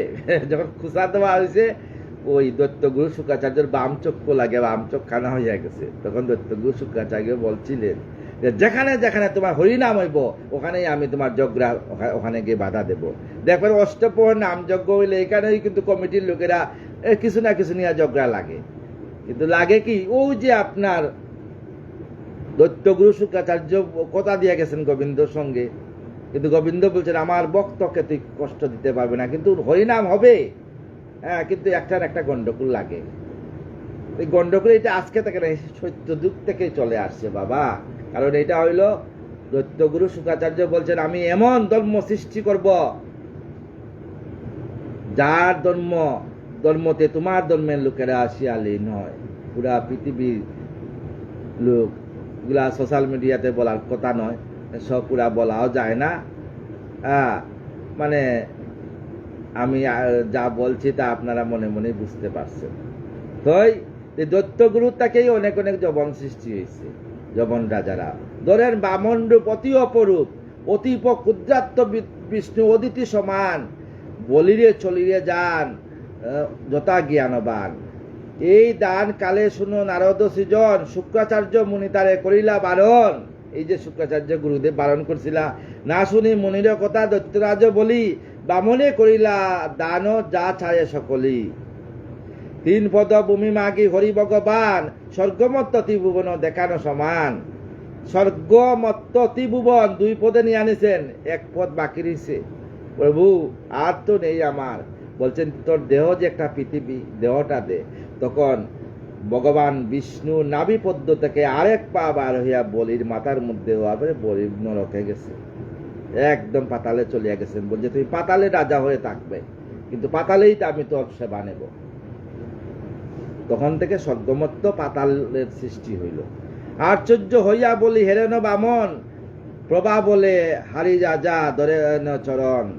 সুরস হয়েন হরি হংস অবতার, মনে ভাবি দেখো ঋষি করিয়া বিচার। যখন তোমার মনে ভক্তির হৃদয়, হরি নাম মাত্র মুখে উচ্চারিত হয়। তোমার সম্মুখে নিজে হংসরূপ ধরি, প্রকাশের বক্তৃক দয়াময় হরি। আর ভাগবত শাস্ত্রে আত্মতত্ত্ব জ্ঞান উপদেশ আদি তিনি করিলেন দান। ভাগবতে আত্মতত্ত্ব উপদেশ যেই ভক্তি যুগ শুনি, যত সাধুজন অকাতরে বৈকুণ্ঠ করেন গমন। সাধুজন অকাতরে বৈকুণ্ঠ গমন করেন। হংসরূপে ভাগবত ভক্তি যুগ সার, তব কাছে সেই হরি করেন প্রচার। এহেন হরির মায়া কে বলিতে পারে, বুঝো নারদ মুনি জ্ঞানের বিচারে। ভক্তরা জ্ঞানের বিচার করিয়া বুঝেন। প্রত্যেক প্রলয়ে বিশ্ব এই হইয় বিলয়, মনোরূপে সেই হরি আত্মা প্রকাশ হয়, মনোরূপে হরি আত্মা প্রকাশ হয়। এক মনু সৃষ্টি নাশে কয়ে মন্মন্তর, মন্মন্তরে হন হরি যুগ যুগান্তর। মন্মন্তর উপহরি হরিয়া বিকাশ, পূর্বে সমান বিশ্ব হয় করেন প্রকাশ। তাহার প্রভাব হয় অতীব সুন্দর, তেজরূপী সুদর্শন অতি ভয়ঙ্কর। সত্য লোকে হতে হরি করি আরাধন, মন্মন্তর রূপে বিশ্বে আবির্ভূত হন। সুদর্শন চক্র শেষে শ্রীমধুসূদন, দুষ্ট নরপতি গণে করেন নিধন। পুনরায় ধর্মবৃত্তি করিয়া প্রচার, আপন আনন্দে হরি করেন বিহার। আবার আপন আনন্দে আছেন। অষ্টাদশে হরিদরে ধনন্তরী বেশ, নামগুণে দরিবারে ভুবনের কেশ। ধনন্তরী কবিরাজ, কখনো কেউ যদি জল বিক্রি করে, জলের পয়সা মারতে নেই বাবা, দুধের পয়সা মারতে নেই, ডাক্তারের পয়সা মারতে নেই। ডাক্তার হইল ধনন্তরী, কবিরাজ। কবিরাজের পয়সা যে মারে হে কিন্তু নরকগামী হয়। সংসার পীড়ায় যবে হইয়া কাতর, মহাপীড়া বলে জীব কাঁদে নিরন্তর। তবে অবতার হরি ধনন্তরী রূপে, উদ্ধার করেন সবে মহাপীড়া কূপে। তখন ধনন্তরী কবিরাজের সৃষ্টি হইল। নাম মাত্র মহাঔষধি করিয়া প্রদান, সুস্থির করেন তিনি কাতরের প্রাণ। তাই নাম মাত্র ধনন্তরী। যজ্ঞতে অমৃত যবে দৈত্য করে দান, আকুণ্ঠ পুরিয়া তিনি করেন পান। জীবাদি আয়ুর্বেদ করিয়া বিধান, সুখেতে করেন তিনি বৈকুণ্ঠ পয়ান। আয়ুর্বেদ শাস্ত্র বাবা আজকে থেকে নি, আজকে থেকে নাই। যেমন আমরা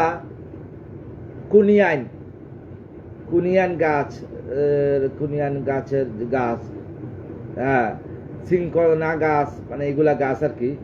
ওইগুলা গাছের যেমন একটা গাছ আয়ুর্বেদিক রে, হ্যাঁ, তাকিয়া এলোপ্যাথিক আসছে। আবার এলোপ্যাথিক রেও আবার করিয়া কিন্তু হোমিওপ্যাথিক সৃষ্টি হয়েছে। তাইলে চিন্তা করেন, একটা গাছ থেকে সব ঔষধের সৃষ্টি হয়েছে, কিন্তু সর্বপ্রথম কিন্তু আয়ুর্বেদিক।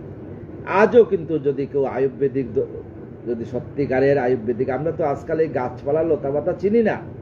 যদি চিনতাম তাইলে আমরা আর এলোপ্যাথিকে ডাক্তারের দরকার হইতো না, হইতো না না।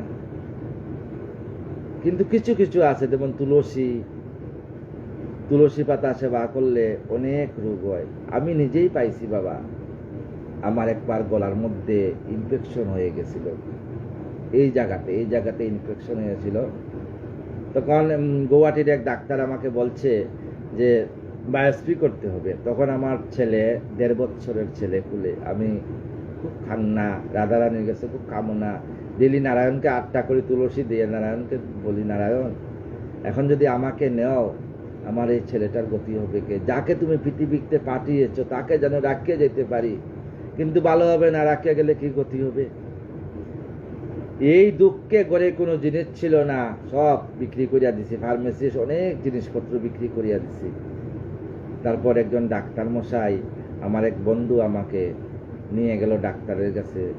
ওই ডাক্তার আমেরিকা থেকে আসা ডাক্তার, কি ডাক্তার শর্মা, হ্যাঁ, উনিও ব্রাহ্মণ। উনি আমাকে দেখলেন, দেখিয়া বললেন যে আপনি ভয় পাবেন না। তখন উনি এন্ডোস্কোপি করিয়া দেখলেন কিছু না, ছোট একটু মানে ইনফেকশন, যদি বায়োপসি করিয়া হলাইতো। তখন উনি আমাকে বলছেন প্রতিদিন সকালে 10টা তুলসী পাতা, বিকালে 10টা তুলসী পাতা খাবেন, আপনি নিরোগ হইয়া যাবেন। ঔষধ দিছে। তারপরে উনি বললেন যে এলোপ্যাথিক ঔষধ তো তাড়াতাড়ি কয়েকদিনের মতো ইঁদুরের গর্ততে যেমন মাটি দিলে পিয়া দেওয়া যায়, এইভাবেই, কিন্তু এটা জ্বর থেকে কমবে না। আপনার মানে লেরিনজাইটিস হয়ে গেছে, ফেরেনজাইটিস থেকে লেরিনজাইটিস হয়ে গেছে। তখন উনি লন্ডনের একজন ডাক্তারের সঙ্গে কথা বললেন, সেই ডাক্তারে আমার সঙ্গে কথা বললেন, হ্যাঁ, ওই মানে ইয়েতে, এই মানে কম্পিউটারে বলাইলেন। বলাইবার সঙ্গে তখন উনি আমাকে একটা মেডিসিন দিয়েছিলেন। এই মেডিসিন খাওয়ার পরে আজও আমি সুস্থ। আজকে কত 26-27 বছর হয়ে গেলে, এখন গলাতে কোনো ইনফেকশন নাই। কিন্তু আমি রাধারানীকে এই জায়গার মধ্যে স্থাপনা করছিলাম, রাধারানী তুমি আমার এই জায়গাতেই থাকো, আর তুমি যদি রোগ দিয়েছো তুমি শেষ করবা। তারপর দেখি ধীরে ধীরে রাধারানীর নামের গুণে সুস্থ হয়ে গেছে। তুলসী পাতা কিন্তু আমি আজও ছাড়ি নাই। আজও তুলসী পাতা প্রতিদিন 20টা তুলসী পাতা সেবা করি। তাইলে তুলসী পাতা সেবা করলে আমার কিন্তু জ্বর হয় না, জ্বর সর্দি কাশি হবে না। প্রতিদিন তুলসী পাতা, তানকুনি পাতা, আমলকি, হরতকি, বয়রা। আগের দিনে আমাদের বাবারা কি করতেন, কার্তিক মাসে আমলকি, হরতকি, বয়রা মাটির পাতিলের মধ্যে ভিজাইয়ে রাখতেন। হ্যাঁ, প্রতিদিন সকালবেলা কার্তিক মাসে এক এক গ্লাস করে আমাদেরকে খাওয়াইতেন। হ্যাঁ, এখন আর এগুলো নাই। এখন কিছু হইলে দৌড় দিতে হলো ডাক্তারের কাছে।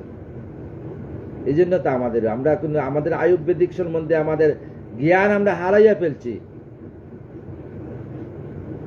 জীবাদি আয়ুর্বেদিক করিয়া বিধান, সুখেতে করেন তিনি বৈকুণ্ঠ প্রয়াণ। তাই জীবের প্রথম রোগ দূষণের জন্য আয়ুর্বেদ সৃষ্টি করছেন আমার গোবিন্দ।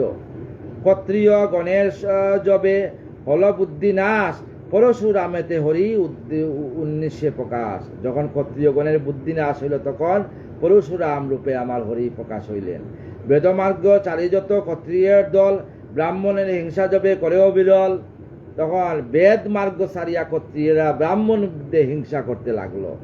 তাহাদের অবনতি হেরিয়া নয়নে ধর্মদ্রোহী ব্রহ্মদ্রোহী হইল যখন, সদাই কুকর্মে মতি অধর্মের মতন। সদাই কুকর্মে ছিল। সংসার কণ্টক সম হইল বিকাশ, হরিতায়ে ভাবিলেন করিবারে নাশ। তখন আমার গোবিন্দ ভাবলেন কিভাবে নাশ করব। পরশুরামেতে হরি হয়ে অবতার, সুতীক্ষ্ণ পরশু লয়ে করেন বিহার। অবনী কণ্টক রূপ যত ক্ষত্রগণ, একে একে সকলের করেন নিধন। এমতে 21 বার করিয়া ছেদন, নাসিলেন একেবারে ক্ষত্র পাপীগণ, সবকে নাশ করছেন। বিংশতিত হন তিনি রাম অবতার, 20 শতাব্দীতে রাম অবতার হয়েছিলেন। নব জলধর রূপে বিষ্ণুরও আকার, দুর্বাদল শ্যাম রূপে রাম অবতার রূপে আসছিলেন। মায়াবিন্ন এ জগতে বিষ্ণু নাই রয়, মায়াবিন্ন এই জগতে বিষ্ণু ছাড়া এই জগতে মায়া নেই। বিষ্ণু মায়া এই জগতে বিরাজমান, সেই হেতু সীতা নামে মায়া জন্ম লয়। তাই সীতা স্বয়ং দুর্গা, সীতা স্বয়ং কালী। আমরা যেমন দিবানিতার সময় আমরা দেওয়ালির সময় ঘরে ঘরে প্রদীপ জ্বালাই। এটা কি জ্বালাই বলেন তো? এটা প্রদীপ জ্বালাই। রাম লঙ্কা জয় করে আসছিলেন। তাই আমরা সেই দিনটাকে আজও আমরা এই দেওয়ালি হিসেবে পালন করি। আর দেওয়ালির দিনে আমরা কালী পূজা করি, দক্ষিণা কালী। উনি কে? উনি স্বয়ং সীতা। যখন রাবণকে হত্যা করিয়া রাম ফিরিয়া আনন্দিত হয়েছিলেন, তখন সীতা বলছিলেন না, ক্ষীরসাগরের তীরে 108 মাতা রাবণ বসিয়া আছে এখনো। তখন সঙ্গে সঙ্গে রাম গেলেন। তখন এক শ্বাসের সঙ্গে রাম আবার অযোধ্যা ফিরিয়া আইলেন। হনুমান কিনলেন। হনুমান গিয়া যখন প্রভুর নাম লইয়া ওই ঘন্টা শব্দ দেওয়ার লগে লগেই আর উনি না একটি নাড়া দিতেই আবার চলিয়া আইছেন। তখন হইল না। তখন মা সীতা বলছিলেন যে আমি রথ নিয়ে যাব, হনুমান তুই আমার রথের মধ্যে আমার প্রভু হয়ে থাকবে। রথের মধ্যে হনুমান ছিল। হ্যাঁ, ও ধ্বজ, আমরা রথের মধ্যে ধ্বজ হইল হনুমান ধ্বজ ছিল, ধ্বজ রূপে হনুমান ছিল। তখন মা সীতা কি করলেন? বাম পাও সবরিদি, ডান পা ভারতবর্ষে আর বাম পা রাখছেন ক্ষীরসাগরের তীরে দিয়ে 108 মাতা রাবণকে হত্যা করছিলেন। তখন এই সীতা রূপ হয়েছিল দক্ষিণা কালী। উনি কিন্তু সীতা, মা দুর্গা। কিছু কিছু বৈষ্ণবরা আবার কালীর প্রসাদ সেবা করে না, শিবের প্রসাদ সেবা করে না। এটা অতিরিক্ত মানে অ্যাক্টিং এরা। আরে মায়া জগৎ, বিষ্ণু মায়া না হইয়া আমার গোবিন্দ লীলা করেন নাই। ভগবতী দুর্গার মায়া নিয়ে আমার গোবিন্দ লীলা করছেন, বারবার আসিয়া লক্ষ্মীর মায়া নিয়ে। তাইলে লক্ষ্মীর প্রসাদ যদি আমরা সেবা না করি, তাহলে মনুষ্য জন্ম বৃথা। এটা আমার কথা নয়, এটা ভাগবতের কথা। এখন কিছু কিছু মানে অ্যাক্টিং হয়ে গেছে কিছু।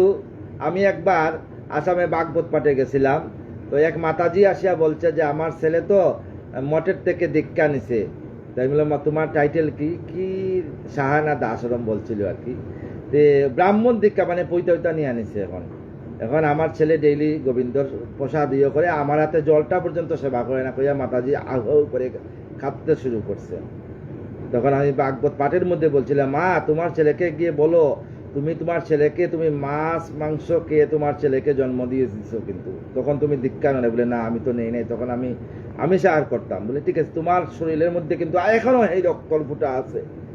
তোমার ছেলেকে বলো গিয়া যে তোমার যে দেহের থেকে তোমার ছেলের দেহ সৃষ্টি হয়েছে, ওই দেহের রক্ত সব বাইর করিয়া, হ্যাঁ, যাতে মঠে রক্ত ঢুকায়, তাইলে তোমার ছেলে পুরা ব্রাহ্মণ রূপ হইব।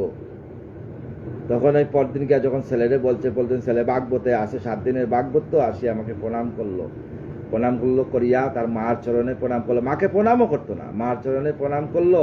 ওই দিন থেকে ছেলে মার হাতে সেবা করে। যে ভূমে গরিয়সী মাতা স্বর্গদেবী উচ্চতর পিতা জননী জন্মমুচ্চ স্বর্গদেবী গরিয়সী, বিভিন্নভাবে রূপে আমার গোবিন্দ মায়ের সেবা করিয়া গেছে। মা ছাড়া কে আছে? এই যে প্রাণবন্ধু গোবিন্দ, উনিও তো মায়ের সেবা করেন। এই যে আত্মা কোথায় থেকে আসছে? মাতৃগর্ভে না হলে কি তুমি সৃষ্টি হইছ? তাই এইগুলা জিনিস আমাদের মানে কিছু কিছু মন্ডতা আমাদের সমাজের মধ্যে আসিয়া গেছে। এই জন্য আমাদের সমাজ আজকে রসার্থল, নতুনত্ব বাড়িয়া গেছে, প্রচুর নতুনত্ব। মানে যা ধর্মতে লেখা নাই তাও ধর্মতে কিন্তু লেখা হয়ে আজকালকে জুড়ে বলতেছে যে এটা, কিন্তু এগুলা দিন ধর্মতে লেখা নাই। আজকে যদি আপনি বিদেশে কোথাও যান বাবা, হ্যাঁ, বিদেশে যদি আমি বলা, আপনি লন্ডন আমেরিকাতে গেলেন, ওইখানে যদি আপনি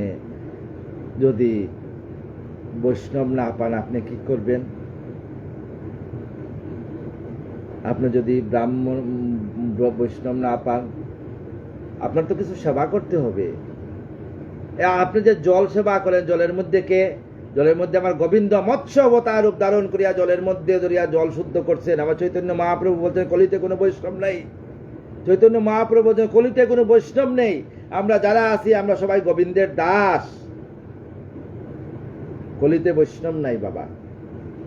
তাই যে আমি বৈষ্ণব বলিয়া অহংকার করা, অতিদর্পে হতলঙ্কা অভিমান চ গৌরবা, অতিদর্পে বলমত্ত সর্বমত্ত গতিন্তম। এই আমাদের বাড়ির সামনে অনেক দূরে আর কি একটা হাট বয়, নাতু হাট বলা হয়। ওইখানের একটা ছেলে একদিন ভাগবত পাঠে বলছে, 1200 টাকা হইলে নাকি বৈষ্ণব বানানো যায়। ভাগবত পাঠে বলছে 1200 টাকা হইলে বৈষ্ণব বানানো যায়। আমি আবার কইল ধুতি লাগবে, পৈতা লাগবে, কুর্তা লাগবে, মাথা মুন্ডন করতে লাগবে, 1200 টাকায় হয়ে যায় বৈষ্ণব। হায় ভগবান, সংসারটা এত রসার চলে যাচ্ছে আমাদের। আমরা নিজেই আমাদের সব নষ্ট করে ফেলছি। এই জন্য দায়ী কি? আমরা নিজে দায়ী। মায়াবিন্ন জগতে বিষ্ণু নাই রয়, মায়া মাত্রেই বিষ্ণু। সেই হেতু সীতা নামে মায়া জন্মলয়, প্রসিদ্ধ ইক্কাক্কু বংশে শুনয়ে সুজন, 4 অংশে জন্মিলেন হরি সনাতন। ইক্কাক্কু বংশ 4 অংশে আমার গোবিন্দ জন্মগ্রহণ করছেন। দশরথ পিতা তার তাহারও আজ্ঞায় অরণ্য গেলেন লয়ে পত্নীর ব্রাতায়। রামচন্দ্র দশরথে পিতৃ আজ্ঞা পালন করার জন্য 14 বছর বনবাসে ছিলেন। রাবণ করিল সীতা তথায় হরণ, লঙ্কায় লইয়া গেল দুষ্ট দনাশন। মায়াবিন্ন হরি বল কুতা শুভা পায়, সীতা উদ্ধারিতে রাম করেন উপায়। সমুদ্রে বাদিয়া সেতু বদিয়া রাবণ, উদ্ধারিতে সীতা দেবী করেন মনন। সমুদ্রে যে বাদ দিয়েছিলেন রাম, ওই রাম দিয়েছিলেন, হ্যাঁ, কারণ রাম তখন পাত্রগুলা জলেতে ফেলতেছিলেন, কিন্তু পাত্র ডুবিয়া যায়। তখন হনুমানকে বললেন, রামকে দেখে দে, হনুমান আমি কি করি? হনুমান বললেন, প্রভু আপনি ছাড়েন, আমি ধরি। তখন প্রতিটা পাথরের মধ্যে জয় রাম রাম রাম লিখা যখন ছাড়া হয়েছে, তখন পাথর বাসিয়া উঠছে। তখন রাম বলছেন, আমিও তে আমার ভক্ত বড়। একদিন এই যে হনুমানের শরীরের রং লাল কেন? একদিন সীতা দেবী লঙ্কায় যখন হনুমান গেছিল, গিয়া দেখে সীতা দেবী সিঁদুর একদম বড়িয়া কপালের মধ্যে লাল সীতা দিতেছে। কই মা আপনি এটা কি দিতেছেন? এটা দিলে কি হয়? বলে এটা দিলে আমার জগৎ স্বামীর মানে আয়ু বৃদ্ধি হয় এবং শক্তি বাড়ে। তখন হনুমান কি করলো, সমস্ত শরীরে সিঁদুর মাখাইয়া একদম শরীরে কোনো জায়গা বাদ দিল না, লাল হইয়া আসিয়া রামের কাছে বলছে। রাম যখন শুনছেন এই কথা, রাম আকুল ভাবে হনুমানকে ধরছে, বলছে আমি হতে আমার ভক্ত বড়, ভক্ত হতে আমার নাম বড়। আমি তো সাধারণত মনুষ্য রূপে আইছি, কিন্তু আমার নাম হরে কৃষ্ণ কৃষ্ণ কৃষ্ণ হরে হরে, হরে রাম রাম রাম হরে হরে। এটার মধ্যে তফাৎ আছে যে রাম নাম পরে গেল কেন, আবার হরি নাম আগে আসলো কেন, এটার মধ্যে বিশাল উদ্ধারিত সীতা দেবী কহেন মোহন, যখন করেন রাম যুদ্ধ আয়োজন, অস্থিরে সমুদ্র কাঁপে বহের কারণ, সমুদ্র দেবতা বয়ে কাঁপতেছে, মহাদেব বয়ে তথা সহস্র ত্রিপুর, সমুদ্র তেমন নিবিত হইল প্রচুর, সমুদ্র বয়ে কাঁপতেছে, প্রলয় রুষাগ্নি যমর আমের নয়ন, হৃদগ্ধ হলযত জলজন্তুগণ, সমস্ত জলজন্তুগণ বয়ে কাঁপতেছে, আপনার ত্রাণে তু পাতিবক্ষস্থল, জল নিধি দরে সেতু করিয়া কৌশল, তাই আমার গোবিন্দ কৌশল করিয়া জলের মধ্যে এইগুলা মানে সেতু তৈরি করলেন। নাম ছাড়া কিন্তু সেতু হইল না, রাম নামে সেতু হইল। আমার কথা যদি মিথ্যা হয়, আজও আপনারা দেখবেন রাম নামে সেতু আছে। আজকাল বিভিন্ন বিভিন্ন মন্দিরে দেখবেন পাথর আনিয়ে আসছে, আসে জলের মধ্যে বাসায়। আবার এই পাথর কিন্তু জমা দিয়াইতে থাকে ওইখানে, এই পাথর এইখানে রাখার জন্য নাই। অনেকে বৃন্দাবনে যায়, গিরিরাজের পাথর নিয়ে আসে। এক ভক্ত মা গিরিরাজের পাথর নিয়ে আসে, বাড়িতে বসাইছিল, স্থাপনা করছিল। আবার স্বপ্নে দেখছে যে তুই স্বপ্নাদিষ্ট হয়ে গিরিরাজ বলছেন যে আমি যেইখানে আছি এখানে সুখে আছি, আমার ভক্তরা আমাকে পরিক্রমা করে ওইখানে আমাকে দিয়ায়। মা তাড়াতাড়ি দিয়ে দিচ্ছেন, এর বংশ থাকবে না, মাকে বলছেন।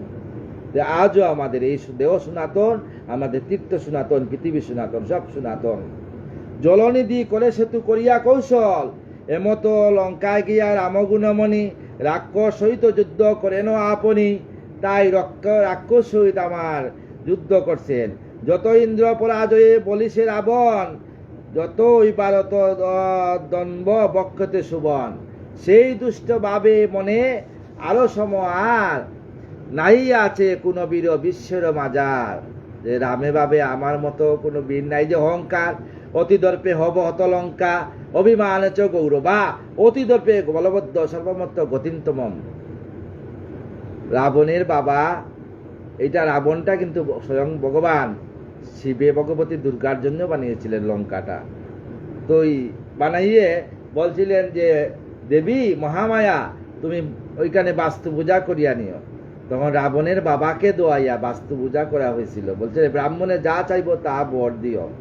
তখন এই ব্রাহ্মণের, রাবণ হইল ব্রাহ্মণ শ্রেষ্ঠ, বিষম জ্ঞানী ব্রাহ্মণের, ওই যে অতি জ্ঞানী হইয়া দর্প করা ভালো ন। ওই ব্রাহ্মণের রাবণের বাবা কি করছিলেন, মায়ের কাছ থেকে বর চাইছিলেন, মা গো আমাকে এই তো এই মানে দক্ষিণা হিসাবে এই লঙ্কা রাজ্য দান করে। তখন এই শিব বলছেন তো তাস্তু, দান করে দাও। এটা কিন্তু ভগবতী দুর্গার জন্য বানিয়েছে, স্বয়ং শিব বানিয়েছিলেন লঙ্কা। দনুকে টঙ্কার দিয়া রাম অবতার, লঙ্কেশ্বর দশাননে কয়েন সংহার, একবিংশে হনহরি কৃষ্ণ অবতার, তারপরে একবিংশ শতাব্দীতে কৃষ্ণ অবতার, দ্বাবিংশ হয়েন তিনি বলভদ্রকার, অসুরাংশে ভূতযত সুবীর্য রাজন, অভিমামে এই দ্বারা করিল শাসন, ধর্মলূপ হবে যাবে অধর্ম প্রবল, নাসিতে তখন হরি জন্মেন কবল, নাসিতে হরি বারবার আসবেন। হরণ করিতে যত পৃথিবীর বার, অবতীর্ণ হন সেই কৃষ্ণ অবতার। পৃথিবীর বার নাশ করার জন্য বারবার আমার গোবিন্দ কৃষ্ণ অবতার রূপে আসবেন। শৈশব পুতনাবধ সংকট ভঞ্জন, অবতার শৈশবতে পুতনা বধ করার জন্য সংকট ভঞ্জন, চলিতে চলিতে শিশু হামাগুড়ি দিয়া, পুতুনা বধের জন্য হামাগুড়ি দিয়া, জমল অর্জুন বৃক্ষ দেনুক দিয়া। মা যশোদা কি করছিলেন, মা যশোদা যমলা অর্জুন ছিলেন, যমলা অর্জুন এরা ছিলেন কে, উনি ছিলেন আমাদের তোমার ইয়র পুত্র, এই দনের অধিপতি কুবেরের ছেলে। উনরা নারদের অভিশাপে যমলার্জুন বৃক্ষরূপে জন্মগ্রহণ করছিলেন। বলছেন, এত বছর তুমি তাকো, যখন আমার গোবিন্দ দাপরে আসিয়া জন্মগ্রহণ করবেন, উনার চরণ স্পর্শে তোমরা গিয়া মুক্তি পাইবা। তখন যমল অর্জুন বৃক্ষ করেন দেন উৎপাটিয়া, আমার গোবিন্দ এদেরকে দিচ্ছেন। এই রূপে অসামান্য কার্য সমুদয়, ঈশ্বর ব্যতীতে আরো কারো সাধ্য হয়, ঈশ্বর ব্যতীতে আর সাধ্য নাই। কালিন্দ্রী দয় জলে বিষ দিল দান, মরিল শিশু আর গাবি করি জলপান। কালিন্দ্রীর জলে বিষ দান, তখনও শ্রী ভগবান প্রবেশিয়া জলে কালীয় দমন করে অতীব কৌশলে। অনন্তর সেই বিষ নির্বিঘ্ন করিয়া ব্রজ শিশুগণে কৃষ্ণ দেন বাঁচাইয়া, সেই শিশু আমার গোবিন্দ সেই বিষ নিয়া আর ব্রজের শিশুদেরকে বাঁচাইয়া দিছেন। এই রূপ অসম্ভব কর্মসমুদয়, নারায়ণ ছাড়া কার সাধ্য কার হয়, নারায়ণ ছাড়া কার সাধ্য নেই। দাবানলীর নিদ্রা সুখে ব্রজের দহন, ব্রজবাসী নিদ্রাগুড়ি সবে অচেতন। ব্রজের বিনাশেরই দয়াময় হরি, নির্বাপেন দাবানল মহা কৃপা করি। দাবানলকে নিবাই দিচ্ছেন কৃপা করি। বলরাম স হরি করিহেন কাজ, অপূর্বত রূপেতে ব্রজে করেন বিরাজ। অপূর্ব রূপে ব্রজে বিরাজ করছে। শিশুরূপে হরি লবি হরি যশোদা জননী, বাৎসল্য মাতিয়া যথা যুগান জমনী। অনেক লম্বা অধ্যায়, একটু কষ্ট করি ভক্তদের শুনতে হবে। মায়ারূপে সেই হরি ননি চুরি করে, উনি তো নিজের করে ননি ছিল, কিন্তু উনি ভক্তের করে চুরি করতেন কেন? ভক্তের মান রক্ষার জন্য। মায়ার ব্রহ্মদাতা মাতা অতি কুদবরে, পুত্ররে বাদিয়া মাতা রজ্জুলয়ে হাতে। পুত্ররে যে বার্সার মধ্যে বাদিয়ে রাখলেন, শিশুরূপী নারায়ণে বাঁধেন তাহাতে, কুমোরে বাঁধেন রজ্জ অতি সযতনে। খুব যতনে বাঁধছেন যাতে আমার গোবিন্দ কষ্ট না হয়। কোনো মতে না কুলায় মায়ার বন্ধন, বন্ধন তো আর হয় না। গোপী যত জুড়ে রজ্জু তত আকলন, যত গোপীরা রজ্জু ধরে তত আর হয় না। আশ্চর্য হইল গোপী না বুঝি সন্ধান, দেখিবারে জননীরে আপন প্রভাব। স্থির করি মনে হরি দরি নবভাব, স্তম্ভন করিয়া কুলি আপন বন্ধন। আমার গোবিন্দ নম্রভাব ধরছেন যে মায়ের আজ্ঞা পালন করার জন্য। বসনে দেখায় মায়ে এ 14 ভুবন, বদনে আহা করিয়া মাকে 14 ভুবন দর্শন করাইছেন। আশ্চর্য হইয়া গোপী শিশুকুলে লয়, চুম্বনে তাহার মুখে মায়ামুগ্ধ হয়। বুঝিলেন মাতা আর আপনি শ্রীহরি, তার গড়ে আবির্ভূত পুত্র রূপে ধরি। তখন যশোদা বুঝছিলেন যে আমার গড়ে পুত্র ধরে আমার গোবিন্দ আসছেন। ঔলৌলিক রূপ, এই রূপ কার্য সমুদয়, ভগবান ভিন্ন ইয়া সাধ্য কারণ হয়। বরুণেরও পাশ বয়ে নন্দ অভিততি, সেই বয়ে দূর করি গুছানো দুর্গতি। যখন মায়ের পুত্র হরিগোপগণ, গিরিগুহা মাঝে সবে করিল গোপন। তখন শ্রী ভগবান আপন প্রভাবে সেই স্থান হতে সবে করেন উদ্ধার। দিবাভাগে কর্মেরত সেই গোপগণ, রাত্রিকালে হতভাব নিদ্রায় গমন। কৃপা করি সকলেরও কৃষ্ণ ভগবান, বৈকুণ্ঠ লোকেতে স্থান করিলেন দান। কৃপা করি সবাইকে বৈকুণ্ঠে দান করছে। অলৌকিক ইয়া অতি আশ্চর্য ব্যাপার, শ্রীহরি ব্যতীত ইয়া কার সাধ্য আর। একবারে ব্রজপুরে যত গোপগণ, ইন্দ্রের যজ্ঞে করে অনিষ্ট সাধন। ব্রজপুরী নাসিবারে ইন্দ্র করিমন, 7 দিন মেঘরাশি করের বরণ। একবার ইন্দ্র পূজা হইতো, কিন্তু আমার গোবিন্দ বললেন যে আমাদের সামনে যে এত বড় পাহাড়, গোবর্ধন পাহাড়, এই গোবর্ধনের তো পূজা করতে হয়। জলতে ডুবিল ব্রজ মহাকুপকুল, দেনুগণ প্রাণ বনে হইল আকুল। শ্রীকৃষ্ণ বুঝিয়া মনে করিতে রক্ষণ, অনন্ত হস্তেতে লন গিরি গোবর্ধন। এই অনন্ত হস্তেতে গিরি গোবর্ধন ধারণ করছেন। তার নির্মেতে আসি জীব সমুদয়, পরিত্রাণ লইবারে হইল আশ্রয়। সমস্ত জীবরে আসিয়া তখন আশ্রয় লইছিল। অলৌকিক কার্য ইয়া আশ্চর্য ব্যাপার, শ্রীহরি ব্যতীত ইয়া সাধ্য আছে কার। শ্রীহরি এই যে বৃন্দাবন ধাম, বৃন্দাবন ধামে আর গোবিন্দ বলছেন সমস্ত দেবতারা বৃন্দাবনে গিয়ে ব্রজরূপে জন্মগ্রহণ করো, ব্রজবাসী হয়ে, আর আমি আমার দাউ বইয়ে আসবো। বৃন্দাবনেই বৈকুণ্ঠ ধাম। বৃন্দাবনে টাকা থাকলে বৃন্দাবনে যাওয়া যায় না, এই মনকে আগে বৃন্দাবন বানাইতে হয়, তারপর ওই বৃন্দাবনে যাইতে হয়। কেউ যদি চায় যে আমি বৃন্দাবনে 1 লাখ টাকার ভিতরে 2 লাখ টাকার দিকে বাড়ি বানাবো, হবে না। রাধারানী কৃপা হইতে লাগবো। অনেকও দেখছি বৃন্দাবনে বাড়ি ঘর বানিয়েছে বাবা, আবার বৃন্দাবন থেকে ঘুরিয়ে আইয়া গেছে, আইয়া বাড়িতে দেহ রাখছে। বৃন্দাবনে রাধারানী কৃপা না হইলে কেউ বৃন্দাবনে থাকতে হবে। যদি রাধারানী চান, এই জন্য রাধে রাধে নাম করবেন। শ্রীহরি ব্যতীত আর সাধ্য আছে কার? ইন্দ্র পরাজয় বিষ্ণু মায়া বলে, বজেতে যজ্ঞের বাপ নাসিলেন চলে। রাসেরও বাসনা করি সেই নারায়ণ, একদিন গোবিন্দ রাসের বাসনা করছিলেন। যমুনার কুলে বাসী করেন বাদন, বাসীর ধ্বনিতে সব মুগ্ধ গোপীগণ, কৃষ্ণ দরসের আসে করিল গমন। যমুনার কুলে গোপী করি হেরি কালা চাঁদে, বাঁধিল মনের রাজে নিজ কামফাদে।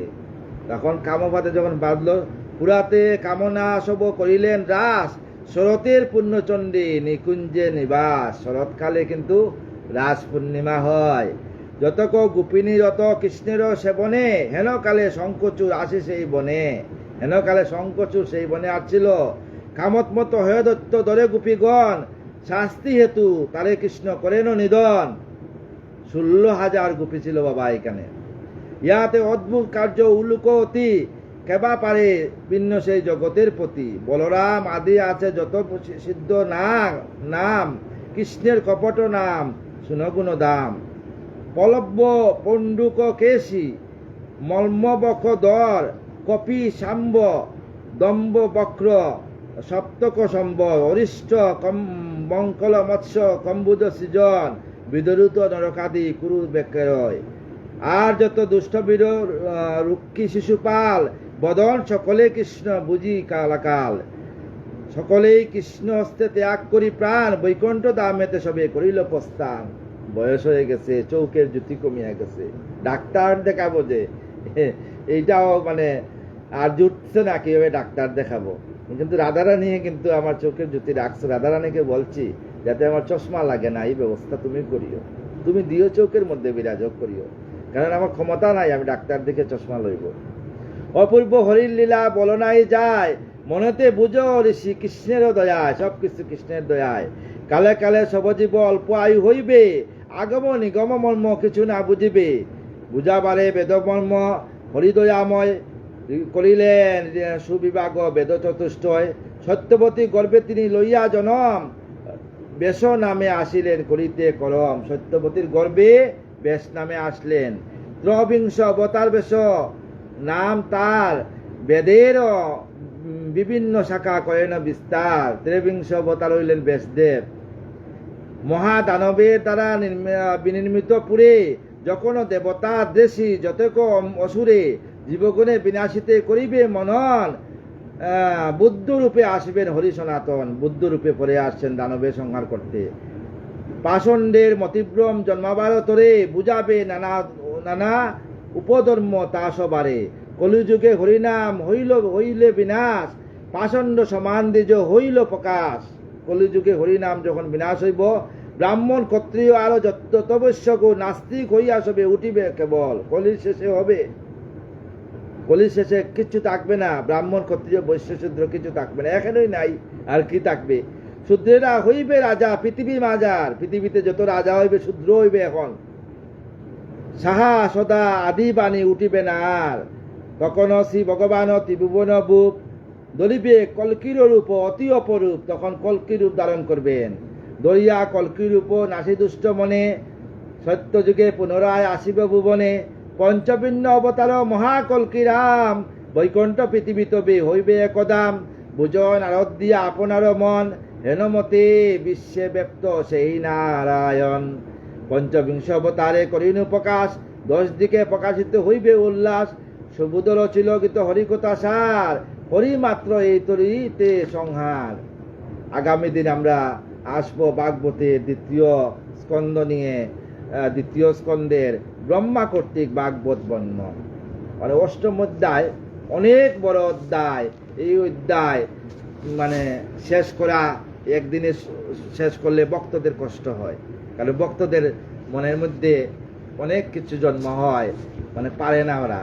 এই জন্য তাই ভক্ত আমার কল্পতরু, দয়াল আমার গুরুদেব, করলেন মুরে দয়া, দয়াল আমার গুরুদেব করলেন মুরে দয়া।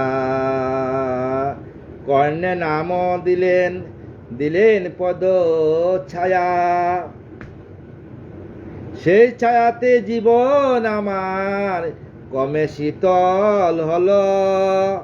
গৌর কৃষ্ণ তত্ত্ব বুঝে নিশ্চিন্ত হইল। তিতাব জ্বালা তাপ কমেছে, তিতাব জ্বালা তাপ কমেছে, হচ্ছে শীতল প্রাণ। পরম দয়াল গুরু আমার সবই তার দান।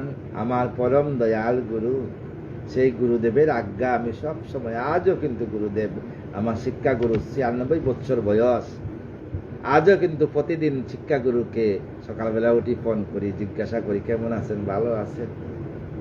গুরুদেব আজও কিন্তু আমাকে, এই যে আমার ফেসবুকের আধারে নামটা কে দিয়েছেন, আমার গুরুদেব দিয়েছেন। রাধারানী সবকিছু গুরুদেবের দয়া, এই দেহ গুরুদেবের দয়া পেয়েছি।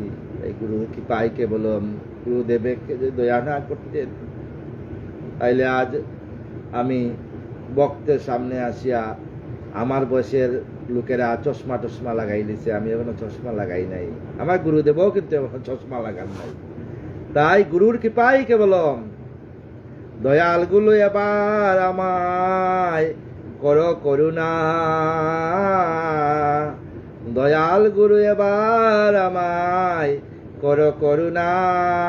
তোমার শীতল চরণ চায়ে ঘুচা বাসনা, তোমার শীতল চরণ চায়ে গুসা বাসনা।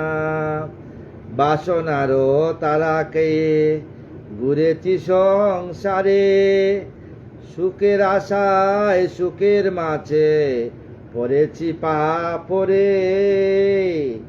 বাসনারও তারা খেয়ে ঘুরেছি সংসারে, সুখের আশায় সুখের মাঝে পড়েছি পাপরে। শুদ্ধ করে নাও চরণে রাখো সেবা দিয়ে, গুরু গো গুরু শুদ্ধ করে নাও চরণে রাখো সেবা দিয়ে। দ্বিজ গৌরা ভুল বুঝেছে, চাইছে কমা ভিক্ষা, তিলে তিলে জল পড়ে হয়েছে অনেক শিক্ষা। এই যখন আমরা তিলে তিলে আমরা যখন মনুষ্য জন্ম তিলে তিলে শেষ হয়, এই জন্য আমরা গোবিন্দ গুরুদেবের চরণ শর্তে, গুরু যেভাবেই থাকুন, কিন্তু প্রতিটা গুরুদেব কিন্তু ভীষণ রাগী হন। আমারও গুরুদেব সেই রাগী। আমার চৈতন্য মহাপ্রভু আরো বেশি রাগী ছিলেন। চৈতন্য মহাপ্রভু কোনো সময় কোনো বলছেন বৈষ্ণবের ক্ষমা নেই। আমাদের যারা সদ্গুরু যারা, এরা প্রচন্ড রাগী, কিন্তু আমাদের গুরুদেব প্রচন্ড রাগী।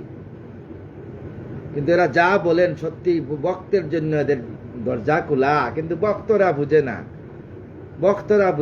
ভক্তরা গুরুদেবের বাড়িতে, কোনো অনুষ্ঠান হইলে আমরা গুরুদেবের বাড়িতে ওই মানে যত কম পারি গুরুদেবের বাড়িতে দান করতে পারবো, কিন্তু বড় বড় অনুষ্ঠান হইলে পূজা মণ্ডপে 10,000 20,000 টাকা, ওইখানে আমাদের নাম থাকবে লেখা, আমাদের নাম অর্জন করতে লাগবো।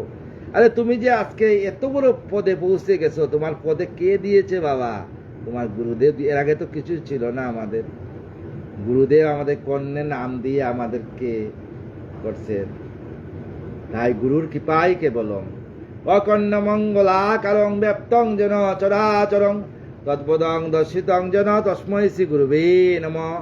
গুরু ব্রহ্মা গুরু বিষ্ণু গুরুদেব মহেশ্বর গুরুরেব পরম ব্রহ্ম তস্मै শ্রী গুরুবে নমঃ। সমস্ত ভক্তদের কাছে আমার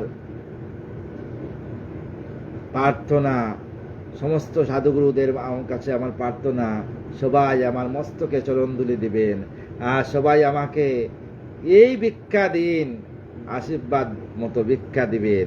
আমি স্টারও চাই না, ফেসবুকে স্টার দেন চাই না।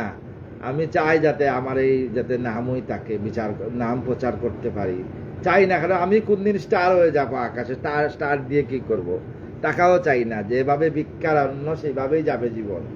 শেষের দিনে যাতে বৃন্দাবনের রাধারানীর যুগল চরণে এই দেহ রাখতে পারি, এটাই আমার কামনা। সবাই কৃপা রাখবেন। বাঞ্ছা কল্পতরুভ্যশ্চ কৃপা সিন্ধু এব চ পতিতানাং পাবনেভ্য সর্ববৈষ্ণবেভ্য নমো নমঃ। জয় রাধা মাধব, জয় রাধা মাধব, জয় রাধা মাধব, জয় রাধা মাধব। জয় কৃষ্ণ জয় রাধা জয় বৃন্দাবন, শ্রী গোবিন্দ গোপীনাথ মদন মোহন। জয় কৃষ্ণ জয় রাধা জয় বৃন্দাবন, শ্রী গোবিন্দ গোপীনাথ মদন মোহন।